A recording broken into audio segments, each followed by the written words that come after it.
She was 10 years old, barefoot, in the December snow, clutching a crying baby against her chest with frozen fingers that had stopped feeling hours ago. The infant's wails had grown weaker with each mile, and Grace Lawson knew what that meant. She'd watched her mother grow quiet the same way. The farmhouse ahead had smoke rising from its chimney.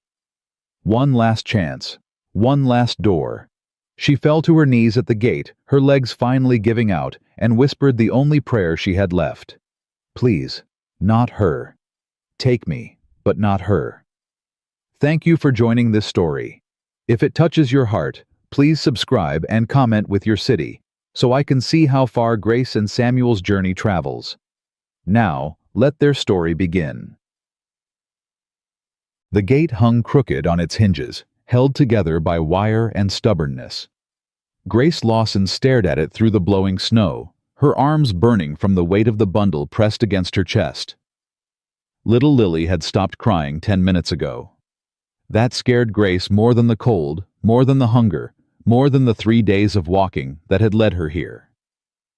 Quiet babies didn't mean sleeping babies. Quiet babies meant giving up babies. Don't you dare, Grace whispered against her sister's tiny head. Don't you dare leave me too. She shifted Lily higher, feeling the small body stir slightly. Still alive, still fighting.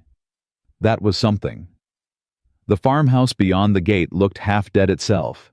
Paint peeling off the porch rails. Windows dark. A barn listing to one side like it was tired of standing.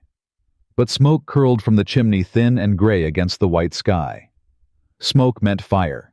Fire meant warmth. Warmth meant Lily might live another day. Grace pushed through the gate, the wire scraping against frozen wood. Her feet had gone numb, miles back, somewhere between the creek crossing and the abandoned barn where she'd spent last night. She didn't look down at them anymore. Didn't want to see what the cold had done. The walk to the porch felt like crossing an ocean. Each step was a battle, her legs threatening to buckle, her arms screaming for relief. Lily weighed almost nothing, 6 pounds of bone and skin and desperate breathing. But Grace's body had run out of strength to give. She climbed the porch steps.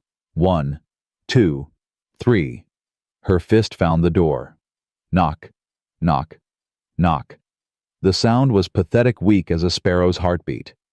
Grace tried again, harder this time, and pain shot through her frozen knuckles. Please, she called out, her voice cracking. Please, is anyone there? Silence. Lily stirred against her chest, letting out a thin, reedy cry that barely qualified as sound. Grace's heart clenched. Shh, baby girl. Shh. Someone's coming. Someone's gonna help us. She didn't believe it. 3 days of walking, 3 days of knocking on doors, and nobody had helped. The church in Miller's Crossing had offered prayers, but no room. The general store owner had given her a hard biscuit and pointed her toward the county orphanage 60 miles east. A farmer's wife had chased her off with a broom, calling her a beggar and a thief. But Grace kept knocking anyway, because that's what Mama would have done. Keep going, baby girl. Keep fighting. Don't ever let them see you give up. The door swung open. A man stood there, tall and weathered, with gray-streaked hair and eyes the color of winter sky. He wore a wool shirt, half-buttoned, and his jaw was covered in several days' worth of stubble. He looked like he'd forgotten how to sleep, how to eat, how to care about anything at all. He stared at Grace like she was a ghost. What in the... He stopped, his gaze dropping to the bundle in her arms, to the tiny face barely visible beneath the ragged shawl. Is that a baby? Yes, sir. Grace's voice came out steady despite everything. This is my sister Lily. She's 5 months old and she's hungry and she's cold and I don't have anywhere else to go. The man's expression didn't change. He stood there blocking the doorway, blocking the warmth, blocking everything that might save Lily's life. Where's your folks? Dead, sir. Mama passed in October. Never knew my daddy. Relatives. My aunt sent us away. Something flickered in the man's eyes. Pain, maybe, or recognition. But his voice stayed flat. This ain't a charity house.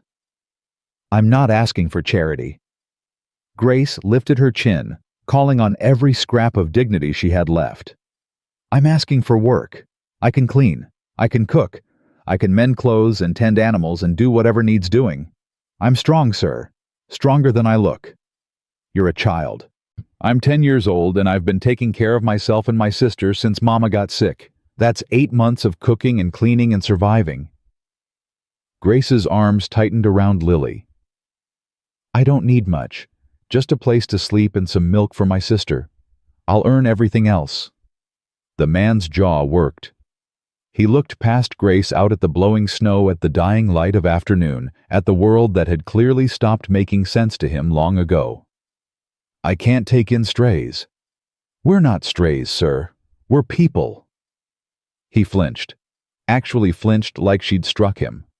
For a long moment, neither of them moved. Grace could feel her strength fading, feel her legs starting to shake, feel the desperate exhaustion pulling at her bones. If he said no, she didn't know what she'd do. There was nowhere else to go. No more farms within walking distance. No more chances. Lily let out another weak cry.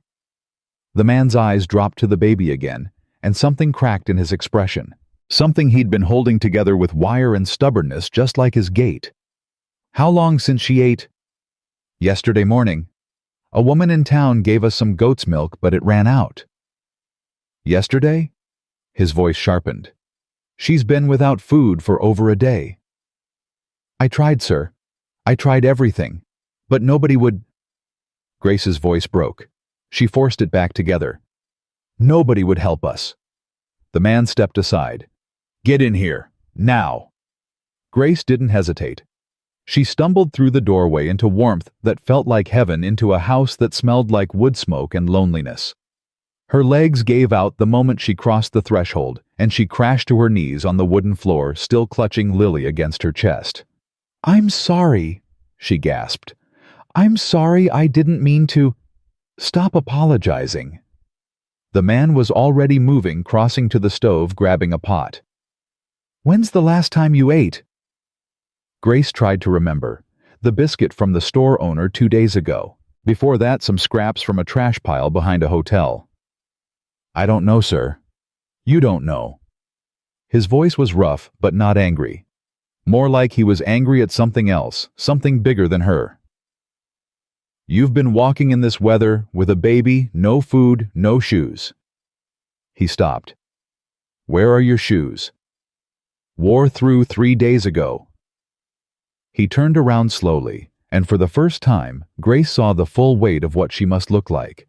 A skeleton of a girl with tangled hair and hollow cheeks, holding a bundle of rags that contained the only family she had left. Jesus Christ, he muttered. Please don't blaspheme, sir. Mama wouldn't like it. Despite everything, the corner of his mouth twitched. Your mama sounds like she was a particular woman. She was the best woman I ever knew. He turned back to the stove, his movements suddenly more purposeful. I've got goat's milk in the cellar. It'll need warming. You know how to feed a baby that young. Yes, sir. Been doing it since she was born. Then sit tight. Don't move from that spot until I tell you to. He disappeared through a door at the back of the kitchen. Grace heard his boots on wooden steps descending into darkness. She looked down at Lily, at the tiny face that was everything left of her mother, everything left of home. The baby's eyes were closed, her breathing shallow but steady. We made it, Lilybug, Grace whispered. We made it somewhere. The man returned with a jug of milk and a clean cloth. He poured some into a small pot and set it on the stove to warm his movements, efficient, practiced. Like he'd done this before. What's your name? He asked without turning around. Grace Lawson. My sister is Lily Ann Lawson. Lawson. He tested the word. Where'd you come from, be? Missouri. Mama brought us to Omaha after she got sick to stay with her sister, my Aunt Prudence. Grace couldn't keep the bitterness out of her voice. She didn't want us. Nobody just doesn't want a baby. She said we were too expensive, too much trouble. Her husband didn't want children in the house. Grace stroked Lily's cheek. She gave us bus fare to the county orphanage and put us on a coach. I got off at the first stop. The man turned around. You ran away from a coach. Yes, sir. Why? Because I heard what happens to babies in orphanages. Grace met his eyes unflinching. They separate siblings, send them to different families, sometimes to factories. I'm not losing my sister. Not ever. Something shifted in the man's expression. Something like respect. So you decided to walk across Nebraska in December instead.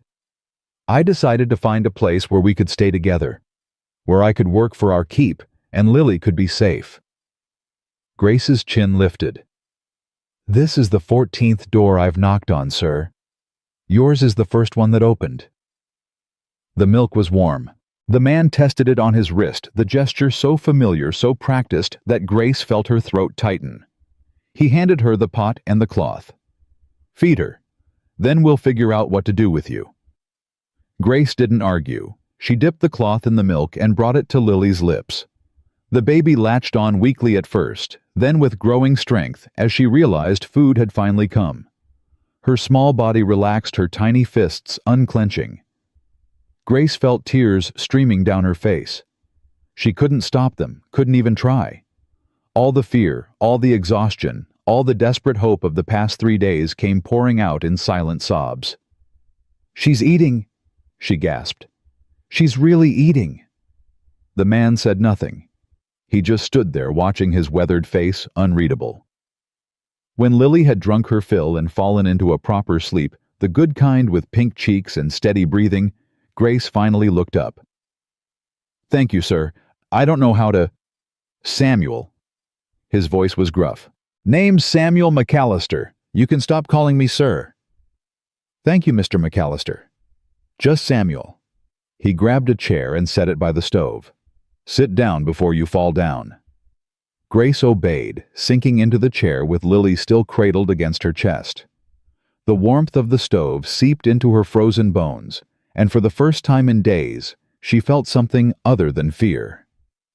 Samuel moved around the kitchen, pulling out bread and dried meat and a jar of preserves. He set a plate in front of her without ceremony. Eat. Slow. Don't make yourself sick. Grace picked up the bread with trembling fingers. The first bite was so good she almost cried again. I meant what I said, she managed between mouthfuls. About working. I'm not looking for charity. I heard you the first time. I just want you to know I'll earn my keep. Whatever you need done, I can do it. Samuel sat down across from her, his elbows on the table, his eyes studying her face. You've got frostbite on your feet. Probably on your fingers, too. You're half-starved and exhausted. That baby needs proper feeding every few hours for the next several days just to get her strength back. Grace's stomach dropped. Are you saying you won't let us stay? I'm saying you're in no condition to work. Not today, not tomorrow, maybe not for a week. Then I'll owe you. I'll work twice as hard when I'm better. Stop. Samuel held up a hand. Just stop. Grace fell silent, her heart pounding. Samuel rubbed his face with both hands, looking older than his years. I haven't had another person in this house in 3 years. Haven't wanted one. Haven't needed one. Then why did you let us in? The question hung in the air between them. Samuel's eyes dropped to Lily sleeping peacefully in Grace's arms. Because my wife would have skinned me alive if I'd left you out in that snow. Your wife, Eleanor. She died 3 years ago. I'm sorry. Me too. Samuel stood abruptly, moving to the window. I had a son too. Thomas. He left 5 years ago. We had a fight, said things we couldn't take back. Haven't seen him since. Grace understood then, understood the empty house and the broken gate, and the look in his eyes like he'd forgotten how to be alive. You lost everyone. Yes. So did I. Samuel turned around. Their eyes met two broken people recognizing something in each other. Grief. Loneliness. The desperate, stubborn will to keep breathing even when breathing hurt. 1 week, Samuel said finally. You can stay 1 week. That'll give you time to heal up, get your strength back, figure out where you're going next. And after that, we'll see. It wasn't a promise. It wasn't even hope. But it was something. Thank you, Samuel. He grunted, turning away. There's a room at the back of the house. It was... He stopped, swallowed hard. It was my son's room. You and the baby can sleep there. Grace stood carefully, Lily still sleeping against her chest. I truly am grateful. For everything. Don't be grateful yet. You haven't seen the room. But when Samuel opened the door, Grace felt her breath catch. The room was small but clean, with a real bed covered in a faded quilt, a window that looked out over the snow-covered fields, and a wooden trunk against one wall. On the nightstand sat a photograph, a young man with dark hair and serious eyes standing next to a woman with a gentle smile. That's Thomas, Samuel said from behind her, and Eleanor. They're beautiful. They were. Grace turned to face him, this broken man who had opened his door when everyone else had closed theirs. I won't let you down, Samuel. Whatever happens, I want you to know that. His expression flickered, something crossing his face too quickly to name. Just get some rest. We'll talk more in the morning. He pulled the door closed behind him, and Grace stood alone in the quiet room with her sleeping sister. She crossed to the bed and laid Lily down, gently tucking the quilt around her tiny body. The baby's face was peaceful now, content, and Grace felt tears slipping down her cheeks again. We're safe, Lilybug, she whispered. For now, we're safe. She climbed onto the bed next to her sister, too exhausted to take off her coat, too tired to do anything but curl around Lily's small form and let her eyes close. Outside, the wind howled, and the snow fell, burying the world in white. Inside, in a room that had been empty for 5 years, 2 lost girls slept their first peaceful sleep in days.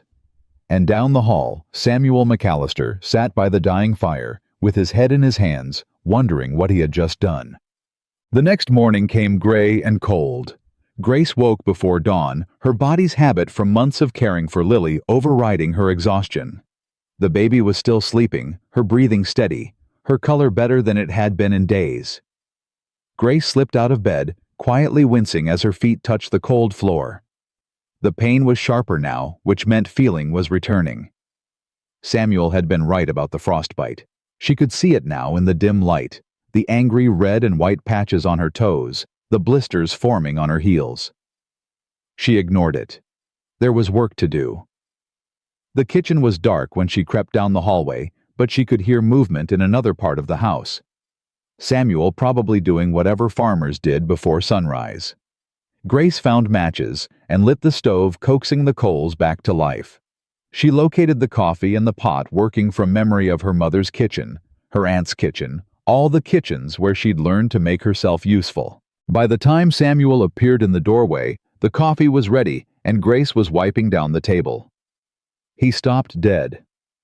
What are you doing? Making coffee. Grace didn't look up from her work. And cleaning. This table's got a month of dust on it. I told you to rest. I rested. She finally met his eyes. And now I'm earning my keep. Samuel's jaw tightened. Your feet. Will heal faster if I keep moving. That's what Mama always said. Your mama ever have frostbite? No, but she had plenty of other things. She worked through all of them. Something in Samuel's expression shifted. Not quite approval, but close to it. He moved past her to pour himself coffee, his movements stiff and careful. The baby. Still sleeping. She'll wake up hungry soon. Milk's warming on the back of the stove. Grace looked at the pot she hadn't noticed, the one already sitting over low heat.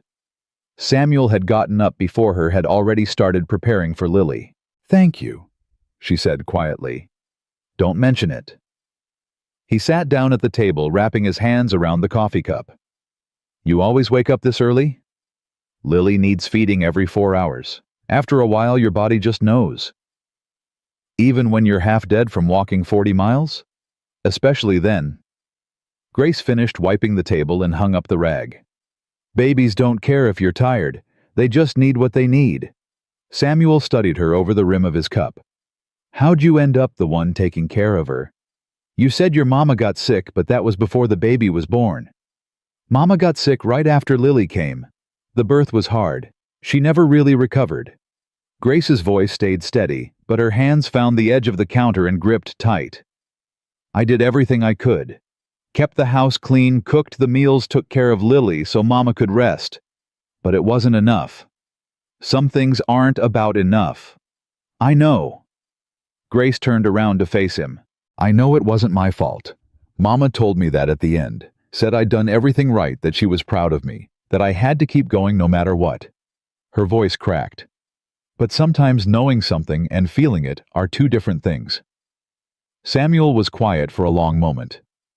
My wife said something similar, he finally said. At the end. Told me not to blame myself for things I couldn't control. He laughed, but there was no humor in it. Didn't listen to her then. Still not sure I listen to her now. Maybe that's why you opened the door. What do you mean? Grace chose her words carefully. Maybe you needed to help someone else to stop punishing yourself. Samuel's cup stopped halfway to his mouth. He stared at her, this 10-year-old girl who spoke like she'd lived 100 years. You're too young to be this wise. And you're too stubborn to be this kind. But here we are. Despite everything, Samuel's mouth twitched. Almost a smile, but not quite. You've got a mouth on you. Mama said that too, usually right before she told me to hush. Smart woman. The smartest. Lily's cry pierced the quiet, thin and hungry. Grace moved immediately, heading for the bedroom, but Samuel's voice stopped her. I'll get the milk. You get the baby. They worked together in the gray dawn light, two strangers falling into a rhythm that felt strangely natural. Grace fed Lily while Samuel made breakfast, simple food, eggs and bread, and more of the preserves, but more than Grace had eaten in weeks. When Lily was fed and changed and sleeping again, Grace looked at Samuel across the table. What needs doing today? Nothing you need to worry about. Samuel. She said his name firmly, like her mother might have. I told you I'd work. Let me work. He sighed, running a hand through his gray-streaked hair. Fine. There's mending needs doing. Shirts with torn seams, socks with holes. Eleanor used to handle that, and I never learned proper. I can do that. There's also the kitchen. Haven't really cleaned it since... He trailed off. Since your wife died. Yeah. Then I'll clean it. And the windows could use washing, and the floors need sweeping, and... He stopped himself, looking almost embarrassed. I let things go. It's all right. Grace's voice was gentle. It's hard to take care of a house when there's no one left to take care of it for. Samuel looked at her for a long moment, and something in his expression cracked open. Not much, just a sliver, but enough to let a little light in. You sure you're only 10? Some days I feel like I'm 100. Yeah. His voice was rough. I know that feeling. They finished breakfast in comfortable silence. Then Grace got to work. By noon, the kitchen was unrecognizable. Grace had scrubbed every surface, washed every dish, swept the floor, until the old wood gleamed. She'd organized the pantry, cleared out the stale bread and the moldy preserves, and started a list of supplies they'd need from town. Samuel came in from the barn and stopped in the doorway staring. You did all this? Yes. Grace wiped her hands on her apron, one of Eleanor's that she'd found hanging in the pantry. Is it all right? Is it? He shook his head, seemingly at a loss for words. It looks like it did when Eleanor was alive. I hope that's okay. I know it might be hard seeing it different. No. Samuel's voice was thick. It's good. It's real good. Grace felt warmth bloom in her chest. I found the mending basket too. I'll start on that after lunch. After lunch. He moved to the stove where a pot of soup was simmering, soup Grace had made from supplies in the cellar. "You made this?" "Mama's recipe." "Well, close to it. I didn't have all the right ingredients." Samuel ladled soup into 2 bowls and sat down heavily. He took a bite, and something crossed his face, something painful and sweet all at once. "It's good." "Thank you." They ate in silence, but it was a different silence than before. Softer, less lonely. After lunch, Grace settled into the rocking chair by the fire with the mending basket, while Lily slept in a nest of blankets nearby. Samuel watched her work for a few minutes, her small fingers moving the needle with practiced precision. "Where'd you learn to sew like that?" "Mama was a seamstress. She taught me everything she knew." Grace held up the shirt she was mending, examining her stitches. "Said a girl who could sew would never starve." "She teach you to cook too? And clean, and garden, and keep accounts?" Grace smiled sadly. "She wanted me ready for anything." Sounds like she knew she wouldn't be around forever. The words hung in the air. Grace's needle paused. "I think she did." Her voice was barely a whisper. "I think she knew from the moment she got sick that she wasn't going to get better. But she didn't want me to be scared, so she just prepared me. Every day she taught me something new. Every day she told me she loved me." Samuel was quiet for a long moment. "She sounds like she was a good mother." "The best." Grace resumed her sewing, blinking back tears. "I miss her every day. Every single day." "That never goes away. The missing." "No. No." Samuel's voice was rough. "But it changes. Gets easier to carry after a while. Like a stone you learn to hold in your pocket instead of your hand." Grace thought about that. "I'd like to believe that." "Give it time." Lily stirred in her nest of blankets, letting out a small cry. Grace was up immediately, lifting the baby to her shoulder, murmuring soft words. "Shh, Lilybug. I'm here. Big sister's right here." Samuel watched them, something unreadable in his expression. "She's lucky," he said finally, "to have you. We're lucky to have each other." Grace met his eyes. "That's what Mama always said. Family isn't about blood. It's about the people who show up, the people who stay." Samuel looked away, his jaw tight. "My son didn't stay. Maybe he wanted to. Maybe he just didn't know how. That's generous. It's honest." Grace settled back into the rocking chair, Lily quieting against her chest. "People make mistakes when they're hurting. Doesn't mean they stop loving each other. Just means they forgot how to show it." Samuel stood abruptly, moving to the window. His back was to her, his shoulders tense. "You don't know what happened between us." "No. But I know you kept his room exactly the way he left it. I know his picture is on your nightstand. I know you opened your door to 2 strangers because your wife would have wanted you to." Grace's voice was gentle. "That's not a man who stopped caring. That's a man who doesn't know what to do with all the caring he's got left." Samuel didn't move for a long moment. When he spoke, his voice was rough. "How do you do that?" "Do what?" "See right through people." "Mama used to say I had old eyes." Grace smiled. "Said I must have lived 100 lives before this one." Samuel turned around. His eyes were bright, but not with tears. With something else. Something like hope, buried deep and fighting its way to the surface. "1 week," he said. "That's what I promised." "I remember." "Might have to make it 2.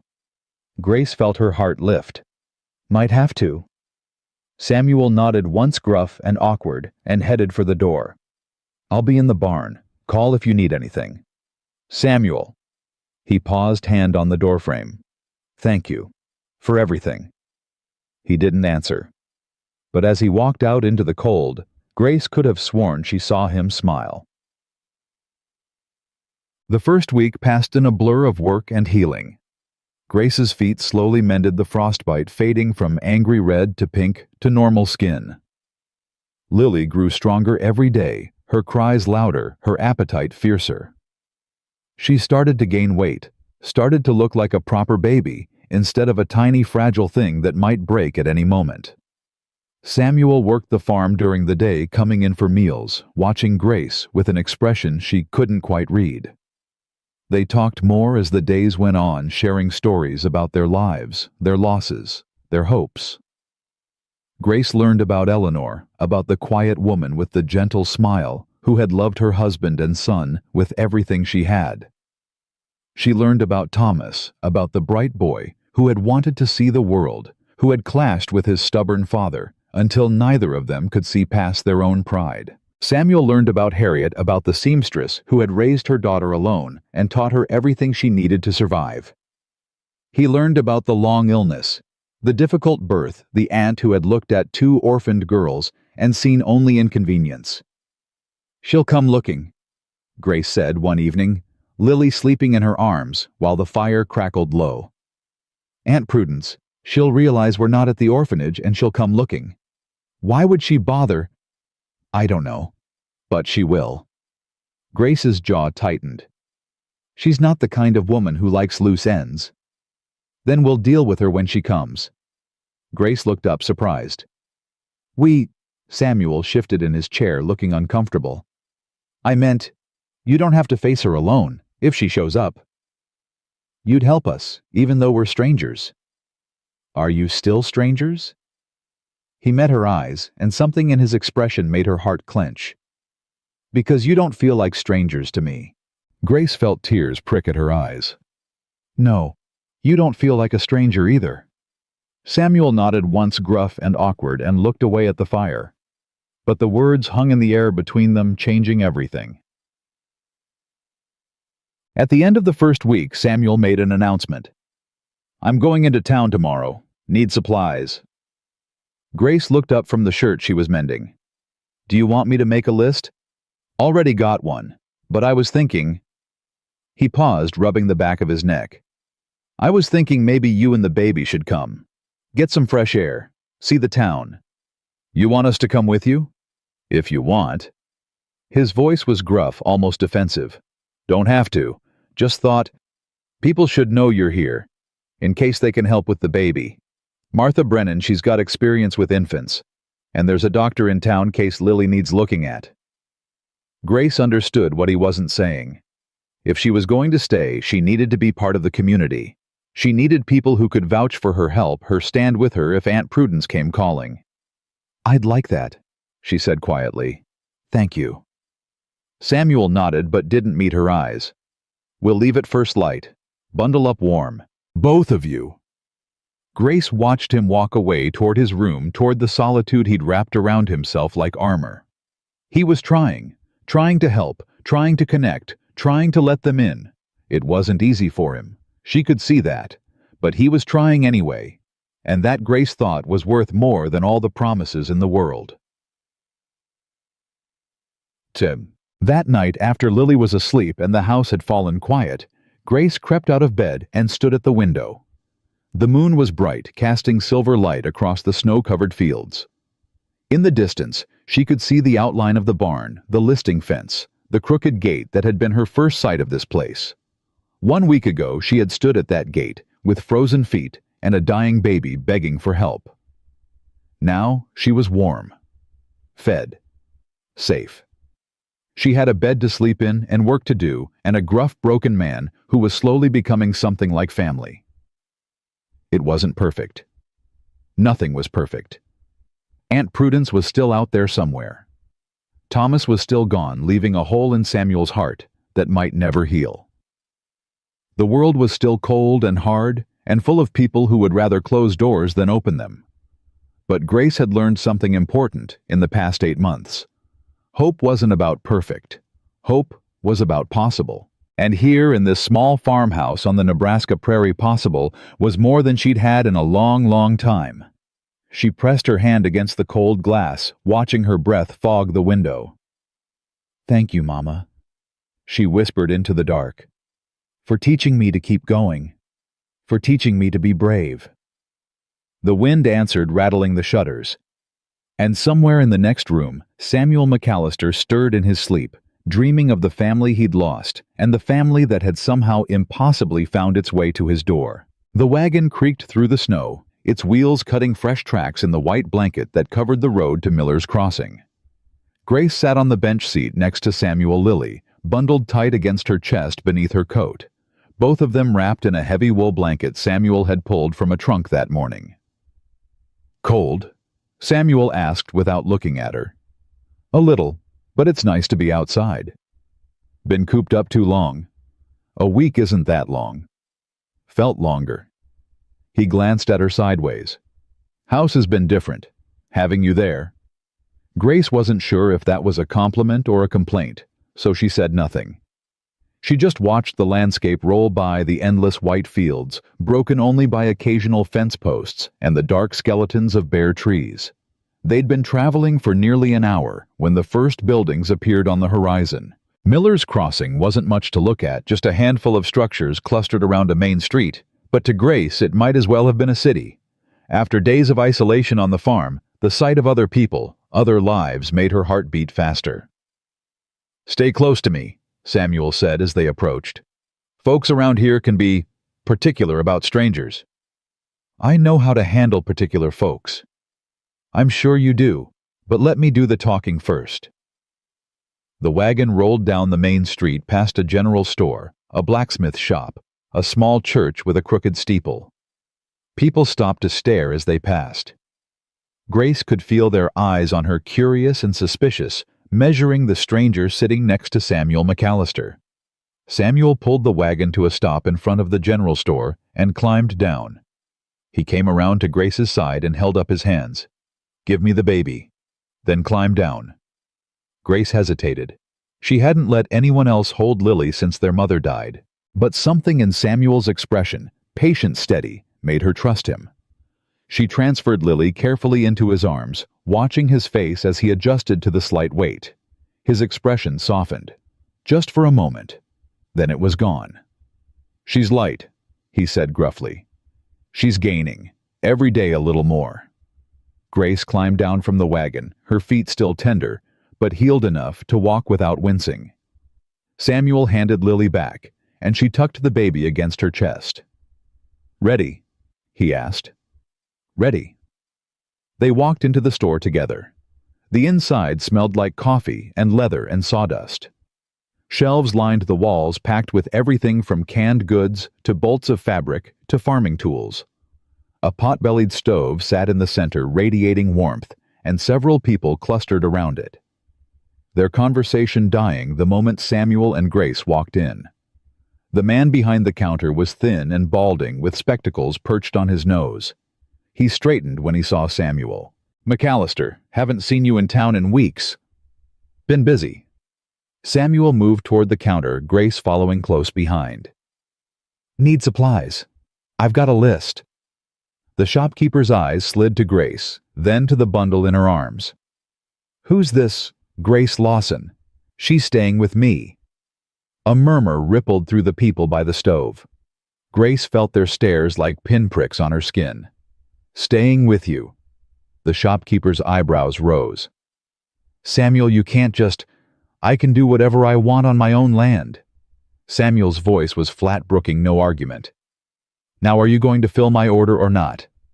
The shopkeeper opened his mouth, then closed it. He took the list Samuel handed him and disappeared into the back room. Grace stood very still, aware of every eye in the store fixed on her. A woman by the stove leaned toward her companion and whispered something. The companion nodded, her expression disapproving. "Excuse me." An older woman with gray hair and kind eyes stepped forward. "I'm Martha Brennan. I live about 3 miles east of Samuel's place." Grace recognized the name.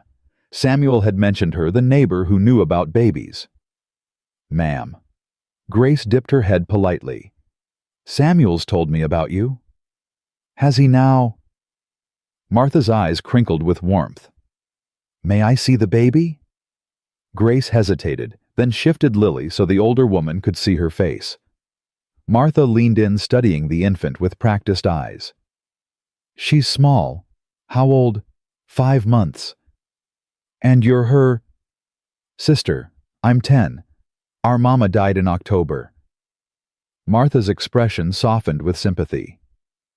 Poor lamb, both of you. She looked up at Samuel. You're doing a good thing taking them in. Wasn't planning on it. Samuel's voice was gruff.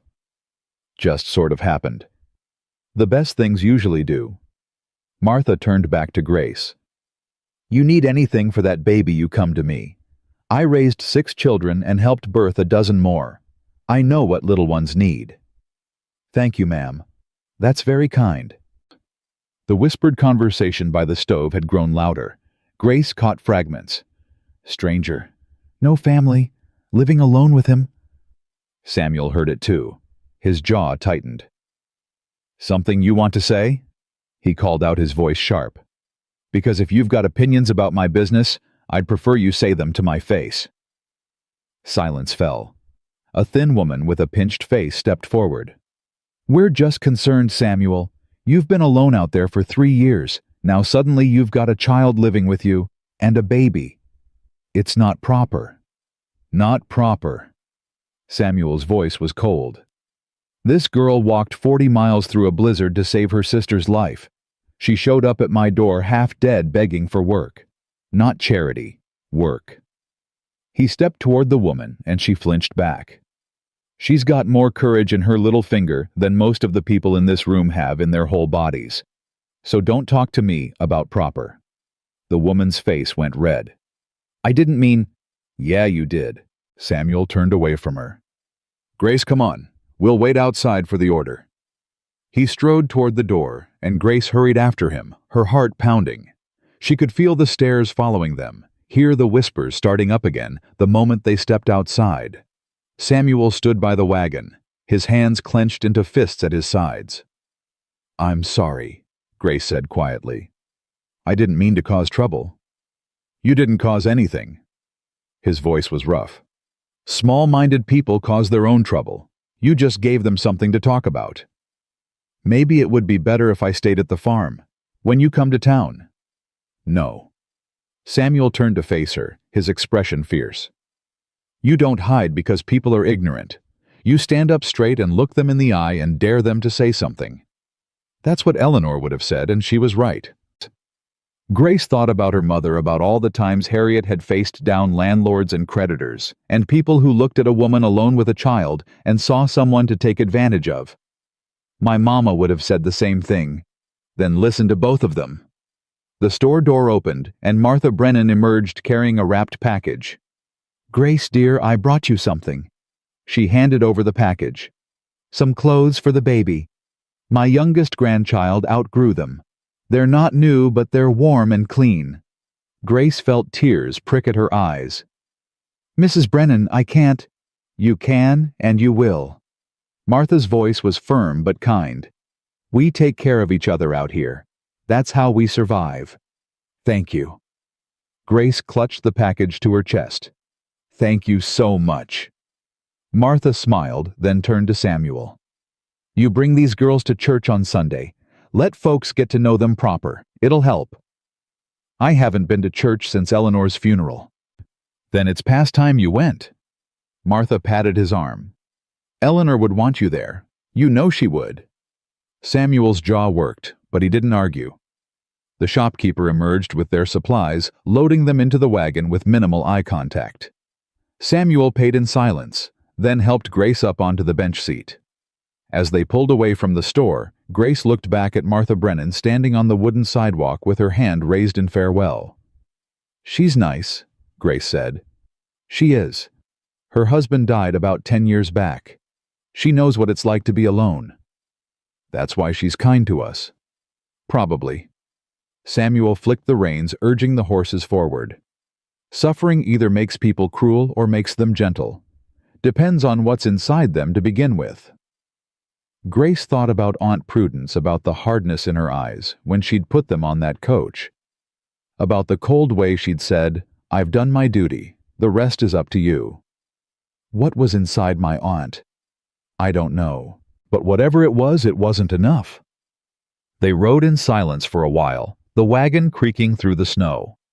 Lily slept peacefully against Grace's chest, oblivious to the drama of the morning. Samuel, yeah. Why did you stand up for me like that in the store? He didn't answer right away. The horses plodded on their breath, steaming in the cold air. Because someone should, he finally said. Because those people in there, they don't know what you've been through. They see a stranger and they make up stories. Fill in the blanks with their own fears and prejudices. He glanced at her. I did the same thing that first day, when you showed up at my gate. But you let us in anyway. Yeah, I did. His voice was rough. And I'm starting to think it was the smartest thing I've done in years. Grace felt warmth spread through her chest despite the cold. Thank you for saying that. Don't thank me. Just keep doing what you're doing. Keep making that house feel alive again. I will. And come to church on Sunday. Grace smiled. Yes, sir. Don't call me sir. Sorry, habit. Samuel shook his head, but she could see the corner of his mouth twitching. Almost a smile. Not quite, but close. Progress. The farm came into view, the smoke rising from the chimney, the crooked gate standing open where Samuel had left it. It shouldn't have felt like home after only a week, but somehow impossibly it did. Grace, yes. Samuel pulled the wagon to a stop in front of the house. He turned to look at her, his weathered face serious. What you said back in the store, about working, about not wanting charity. I meant it. I know you did. He paused, seeming to search for words. But here's the thing. This place, it's been dying for 3 years. I've been dying too, just slower. And then you showed up and... He stopped, swallowed hard. What I'm trying to say is, it's not charity if we need each other. It's just life. People helping people get through. Grace felt tears threatening again. She blinked them back. Mama used to say that. We're all just helping each other get through. Your mama was a wise woman. She was. Samuel climbed down from the wagon and came around to help her. But this time, instead of just holding out his hands for the baby, he offered Grace his arm steady and strong. Welcome home, he said gruffly. Grace took his arm and stepped down Lily secure against her chest. Home. Such a small word for such a big thing. Thank you, Samuel. Go inside. Get warm. I'll take care of the horses. Grace walked toward the house, the package of baby clothes clutched in her free hand. At the door, she turned back. Samuel was unhitching the horses, his movements slow and deliberate. He looked up, caught her watching. For a moment, they just looked at each other across the snowy yard. Then Samuel nodded once, and Grace smiled, and something shifted between them. Something important. She went inside, into the warmth, into the home she was slowly making theirs. The days after the trip to town fell into a new rhythm. Samuel worked the farm, repairing what winter had damaged, caring for the animals, doing the endless tasks that kept a homestead running. Grace kept the house cooking and cleaning and mending, tending to Lily, transforming the cold, neglected space into something warm and alive. They ate meals together, talked in the evenings by the fire. Samuel told her stories about Eleanor, about Thomas, about the early days when the farm was new and full of promise. Grace told him about her mother, about the little apartment in Missouri, about the dreams Harriet had had for her daughters. She wanted me to go to school, Grace said one evening, Lily sleeping in her arms. Real school, not just what she could teach me at home. She said education was the one thing nobody could take away. She was right about that. I know, but then she got sick and there was no money and... Grace shrugged. Dreams are easy to lose. Samuel was quiet for a moment. There's a school in Miller's Crossing.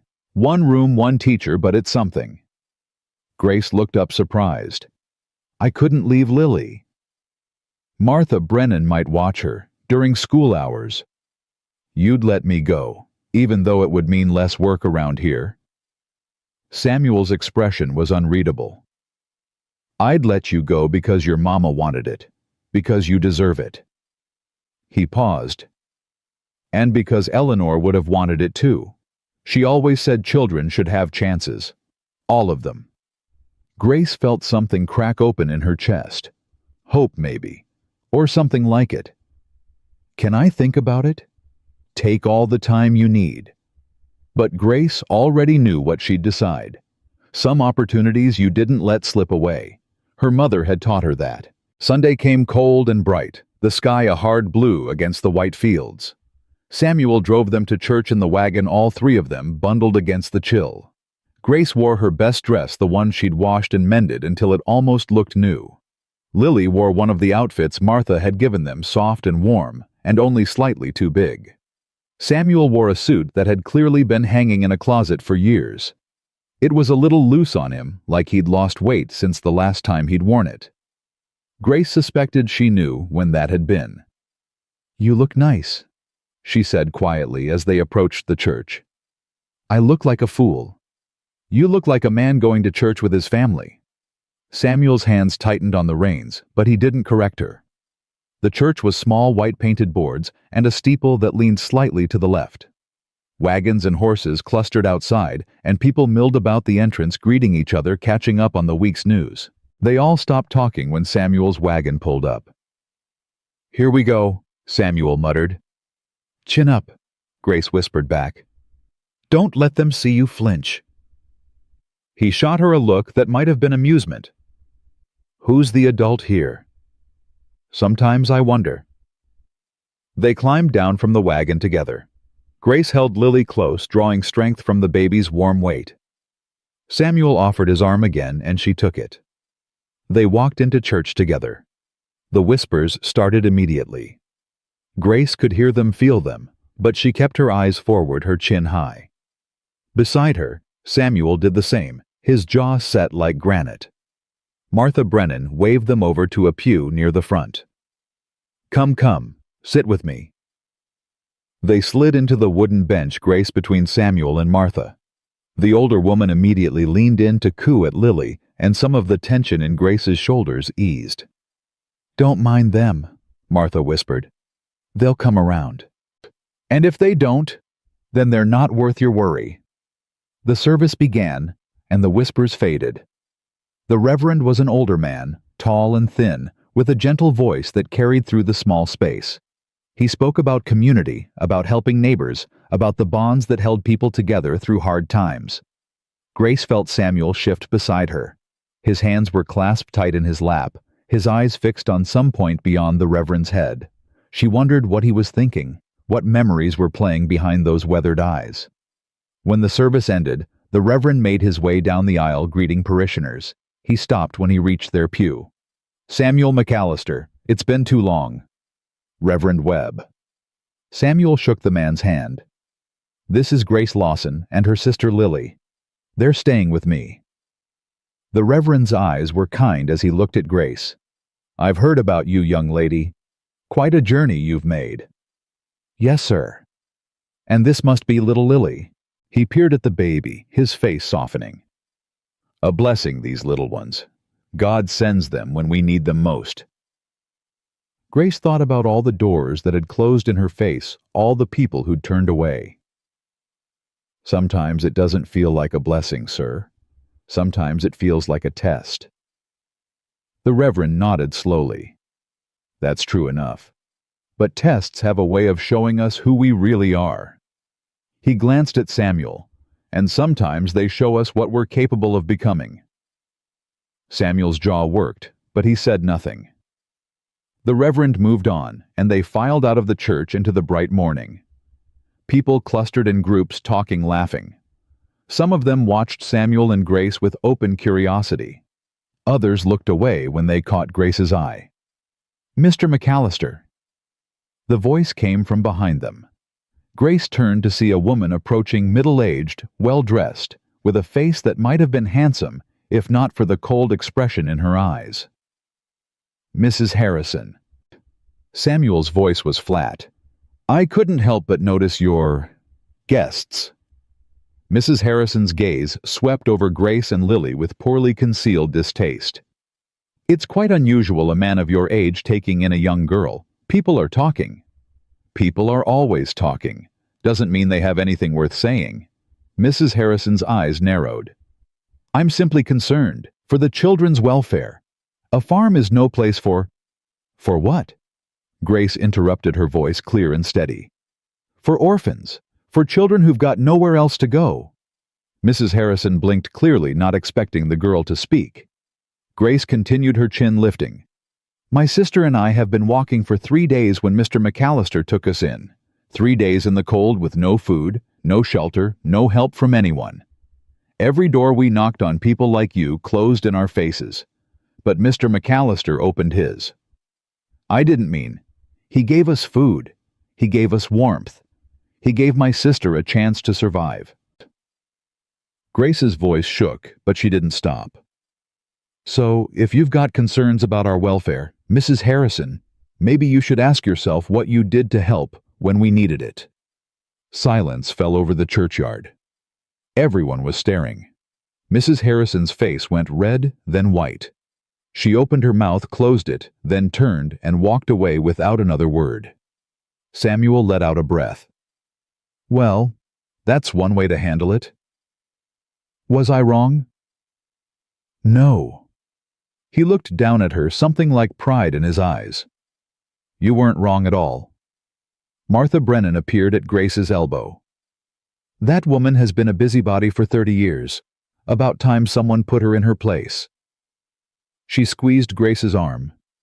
You did good, child. Other people were approaching now, their expressions curious rather than hostile. A farmer introduced himself, shook Samuel's hand, asked about the spring planting. His wife admired Lily, asked Grace about her mother.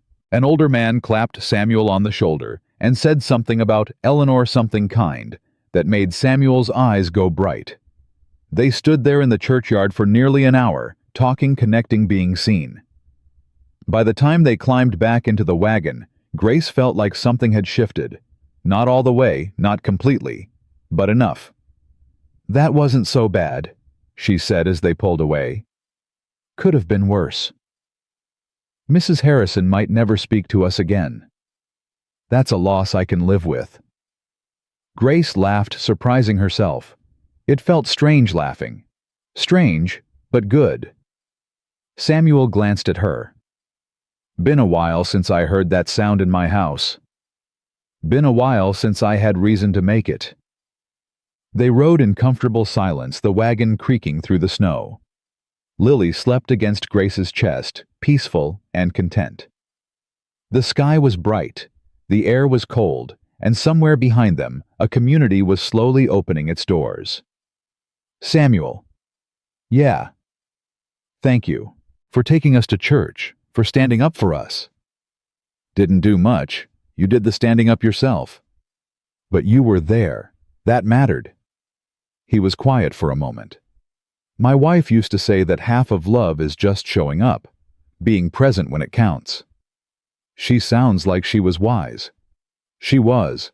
Wisest person I ever knew. He paused. Until you came along. Grace felt warmth bloom in her chest. I'm not wise. I'm just stubborn. Sometimes that's the same thing. They reached the farm as the sun was climbing toward noon. Samuel helped Grace down from the wagon, and she stood for a moment looking at the house, the barn, the fields stretching out white and endless. It's starting to feel like home, she said quietly. Is it? Yes. She turned to look at him. I know you said 1 week. Then 2. But Samuel, I don't want to leave, not ever. His expression shifted. Something cracked open behind his eyes, something he'd been holding together for a long time. I don't want you to leave either. Then let us stay, for real. Not just until my feet heal or the weather clears. Let us stay because this is where we belong. Samuel was quiet for so long that Grace thought she'd pushed too hard, asked for too much. But then he reached out and put his hand on her shoulder, heavy and warm. You already belong here, Grace. You and Lily both. I needed time to see it. And now I see it. Lily stirred against Grace's chest, letting out a small cry. Grace soothed her automatically, her eyes never leaving Samuel's face. We're family, she said. "Aren't we?" "Yeah." His voice was rough, thick with emotion. "I reckon we are." Grace smiled, and this time Samuel smiled back. A real smile, the first one she'd seen from him. It transformed his face, made him look younger, softer, more like the man he must have been before grief hollowed him out. "Come on," he said, turning toward the house. "Let's get inside. It's cold out here." They walked together toward the warmth, toward the home they were building piece by piece, day by day. Behind them, the gate stood open, waiting. The second week melted into the third. Snow fell, then melted, then fell again. The days grew slowly longer, and the nights grew slowly less cold. Grace marked the passage of time by Lily's growth, by the pounds the baby gained, by the strength returning to her tiny limbs. Samuel marked it by the changes in the house. The curtains Grace had hung. The bread she baked every other day. The way the kitchen smelled like food and life instead of dust and neglect. He marked it by the sound of her voice singing to Lily in the evenings. By the questions she asked about the farm, about Eleanor, about Thomas. By the way she looked at him sometimes like she saw something worth saving behind all the broken parts. He marked it by the letters he'd started writing in his head. Letters to his son, full of words he'd never said. Words like sorry and proud and please. "You should send it," Grace said one evening. She was sitting by the fire, Lily in her arms, watching him stare at the blank paper on the table. "Send what?" "The letter you're not writing." Samuel looked up sharply. "I'm not—" "You've been sitting there for an hour. Your pen hasn't moved." Grace's voice was gentle. "Whatever you want to say to him, just say it." "It's not that simple." "Why not?" "Because I don't know where he is. Because I haven't spoken to him in 5 years. Because—" Samuel stopped, his voice cracking. "Because what if he doesn't want to hear from me?" Grace was quiet for a moment. Then she said, "What if he does?" He left Grace. He walked out and never looked back. "Maybe he's been waiting. For you to reach out first." "That's not Samuel." She said his name firmly, the way her mother might have. "Pride is a cold bed partner. That's what Mama used to say. You can be right or you can be happy. But most of the time you can't be both." The words hit him like a fist to the chest. Eleanor had said something similar years ago, before things got bad, before he let his stubbornness drive their son away. "I wouldn't know what to say." Start with the truth. Tell him you're sorry. Tell him you miss him. Tell him you were wrong. Grace shifted Lily to her other arm. "The rest will come." Samuel looked at the paper, at the pen in his hand, at the empty space waiting to be filled. What if it's too late? What if it's not? He didn't have an answer to that, so he did the only thing he could do. He started to write. "Dear Thomas, I don't know if this letter will reach you. I don't know if you'll read it if it does. But I'm writing anyway because I've spent 5 years not saying the things I should have said, and I'm tired of carrying that weight. I was wrong. About the farm, about you leaving, about everything. You weren't selfish. You were young and full of dreams, and I tried to crush those dreams because I was scared of losing you. In the end, I lost you anyway. Your mother died 3 years ago. I should have found you, should have told you. But I was too proud and too broken, and by the time I wanted to reach out, I didn't know how. There's a girl here now. Her name is Grace. She's 10 years old, and she showed up at my door with a baby in her arms and asked me for work. She reminds me of you in some ways. Stubborn, brave, too wise for her age. She's the one who told me to write this letter. She said pride is a cold bed partner. She's right. I'm not asking you to forgive me. I don't know if I've earned that. But I'm asking you to know that I think about you every day, that I keep your picture on my nightstand, that I never stopped being proud of you, even when I was too stupid to say it. If you can find it in yourself to write back, I'll be here. Waiting. Your father, Samuel. He sealed the letter before he could change his mind. In the morning, he'd take it to town, send it to the last address he had for Thomas, and hope. It wasn't much, but it was a start. Grace watched him seal the envelope, her expression soft. You did it. I did it. How do you feel? Samuel considered the question. Scared, hopeful, like I'm standing on the edge of something. That's how big changes feel. Grace smiled. Mama always said the scariest part is the first step. After that it gets easier. Does it? I don't know, but I'm willing to find out. Samuel looked at this girl, this child who had walked into his life and turned everything upside down, who had asked for work and given him hope, who had reminded him what it meant to be alive. Thank you, Grace. For what? For showing up, for staying, for... He searched for words. For not giving up on me. Grace's eyes were bright. You didn't give up on us either. I almost did. But you didn't. That's what counts. The fire crackled. Lily slept. Outside, the wind whispered through the prairie grass. And in the quiet warmth of that farmhouse, two broken people held onto the fragile thread of hope they'd woven together. The letter went out on a Tuesday morning, carried by the mail rider into a world that suddenly felt full of terrifying possibilities. Samuel watched until the rider disappeared over the horizon, then stood at the gate for a long time, his hands shoved deep in his pockets, wondering if he'd just made the best decision of his life or the worst. Grace found him there an hour later, still staring at the empty road. He won't write back today, she said gently. These things take time. I know. Then come inside. Lily's been asking for you. Samuel turned, one eyebrow raised. Lily's 5 months old. She can't ask for anything. She fusses less when you're holding her. That's her way of asking. Despite everything, Samuel felt his mouth twitch. You're making that up. Maybe. But it got you to stop staring at that road, didn't it? She had him there. They walked back to the house together, and Samuel tried to push the letter out of his mind. There was work to do. Fences to mend, animals to feed, a farm to run. He couldn't spend every day watching for the mail rider like a lovesick fool. But he did anyway. Every morning, every afternoon, his eyes would drift toward the road, searching for a horse and rider, searching for news. Days passed. A week. 2 weeks.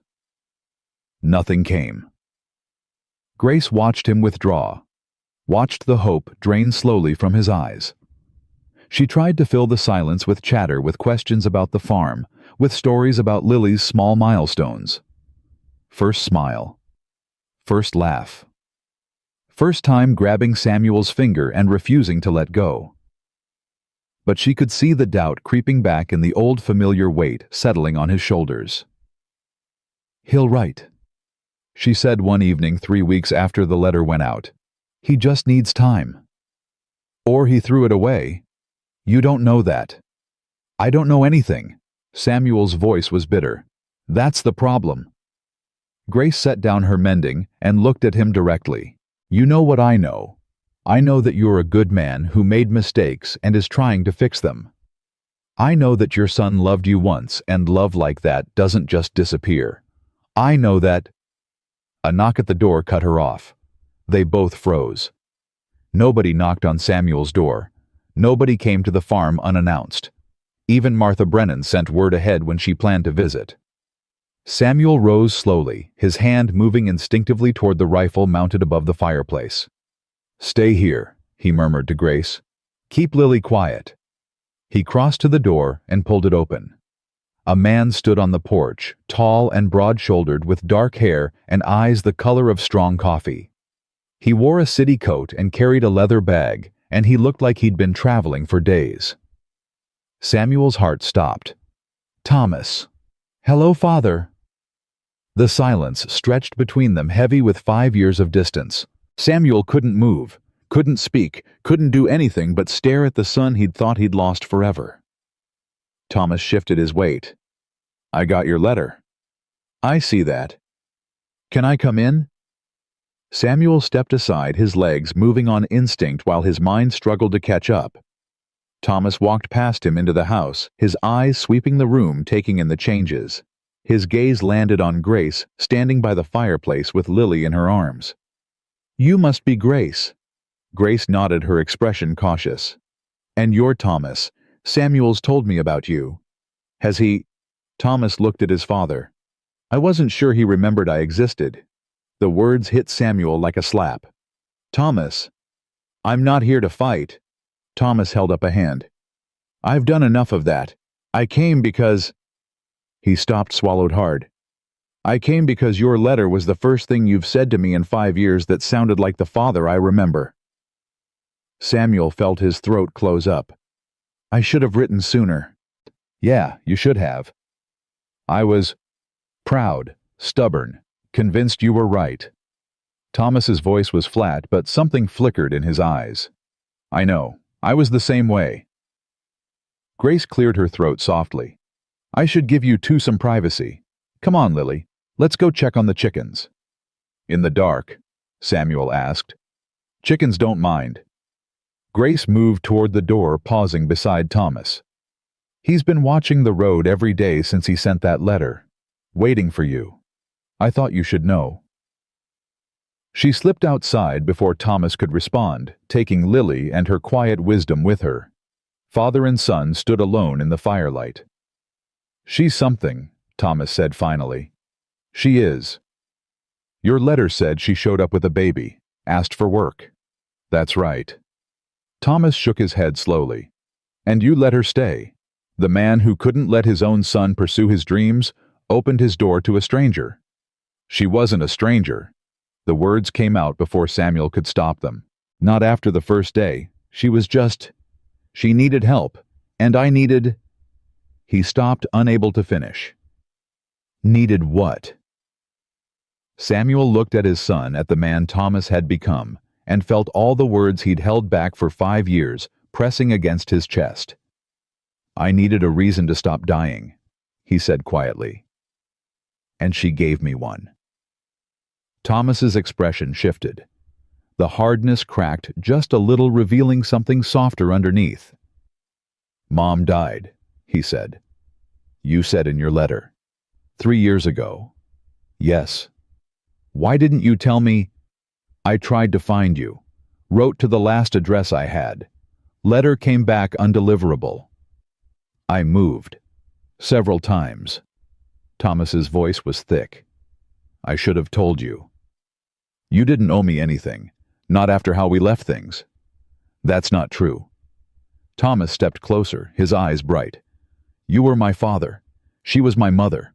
I should have been here. I should have—" His voice broke. "I should have said goodbye." Samuel reached out and gripped his son's shoulder, feeling the solid reality of him, the proof that he was actually here. "She knew you loved her. She always knew."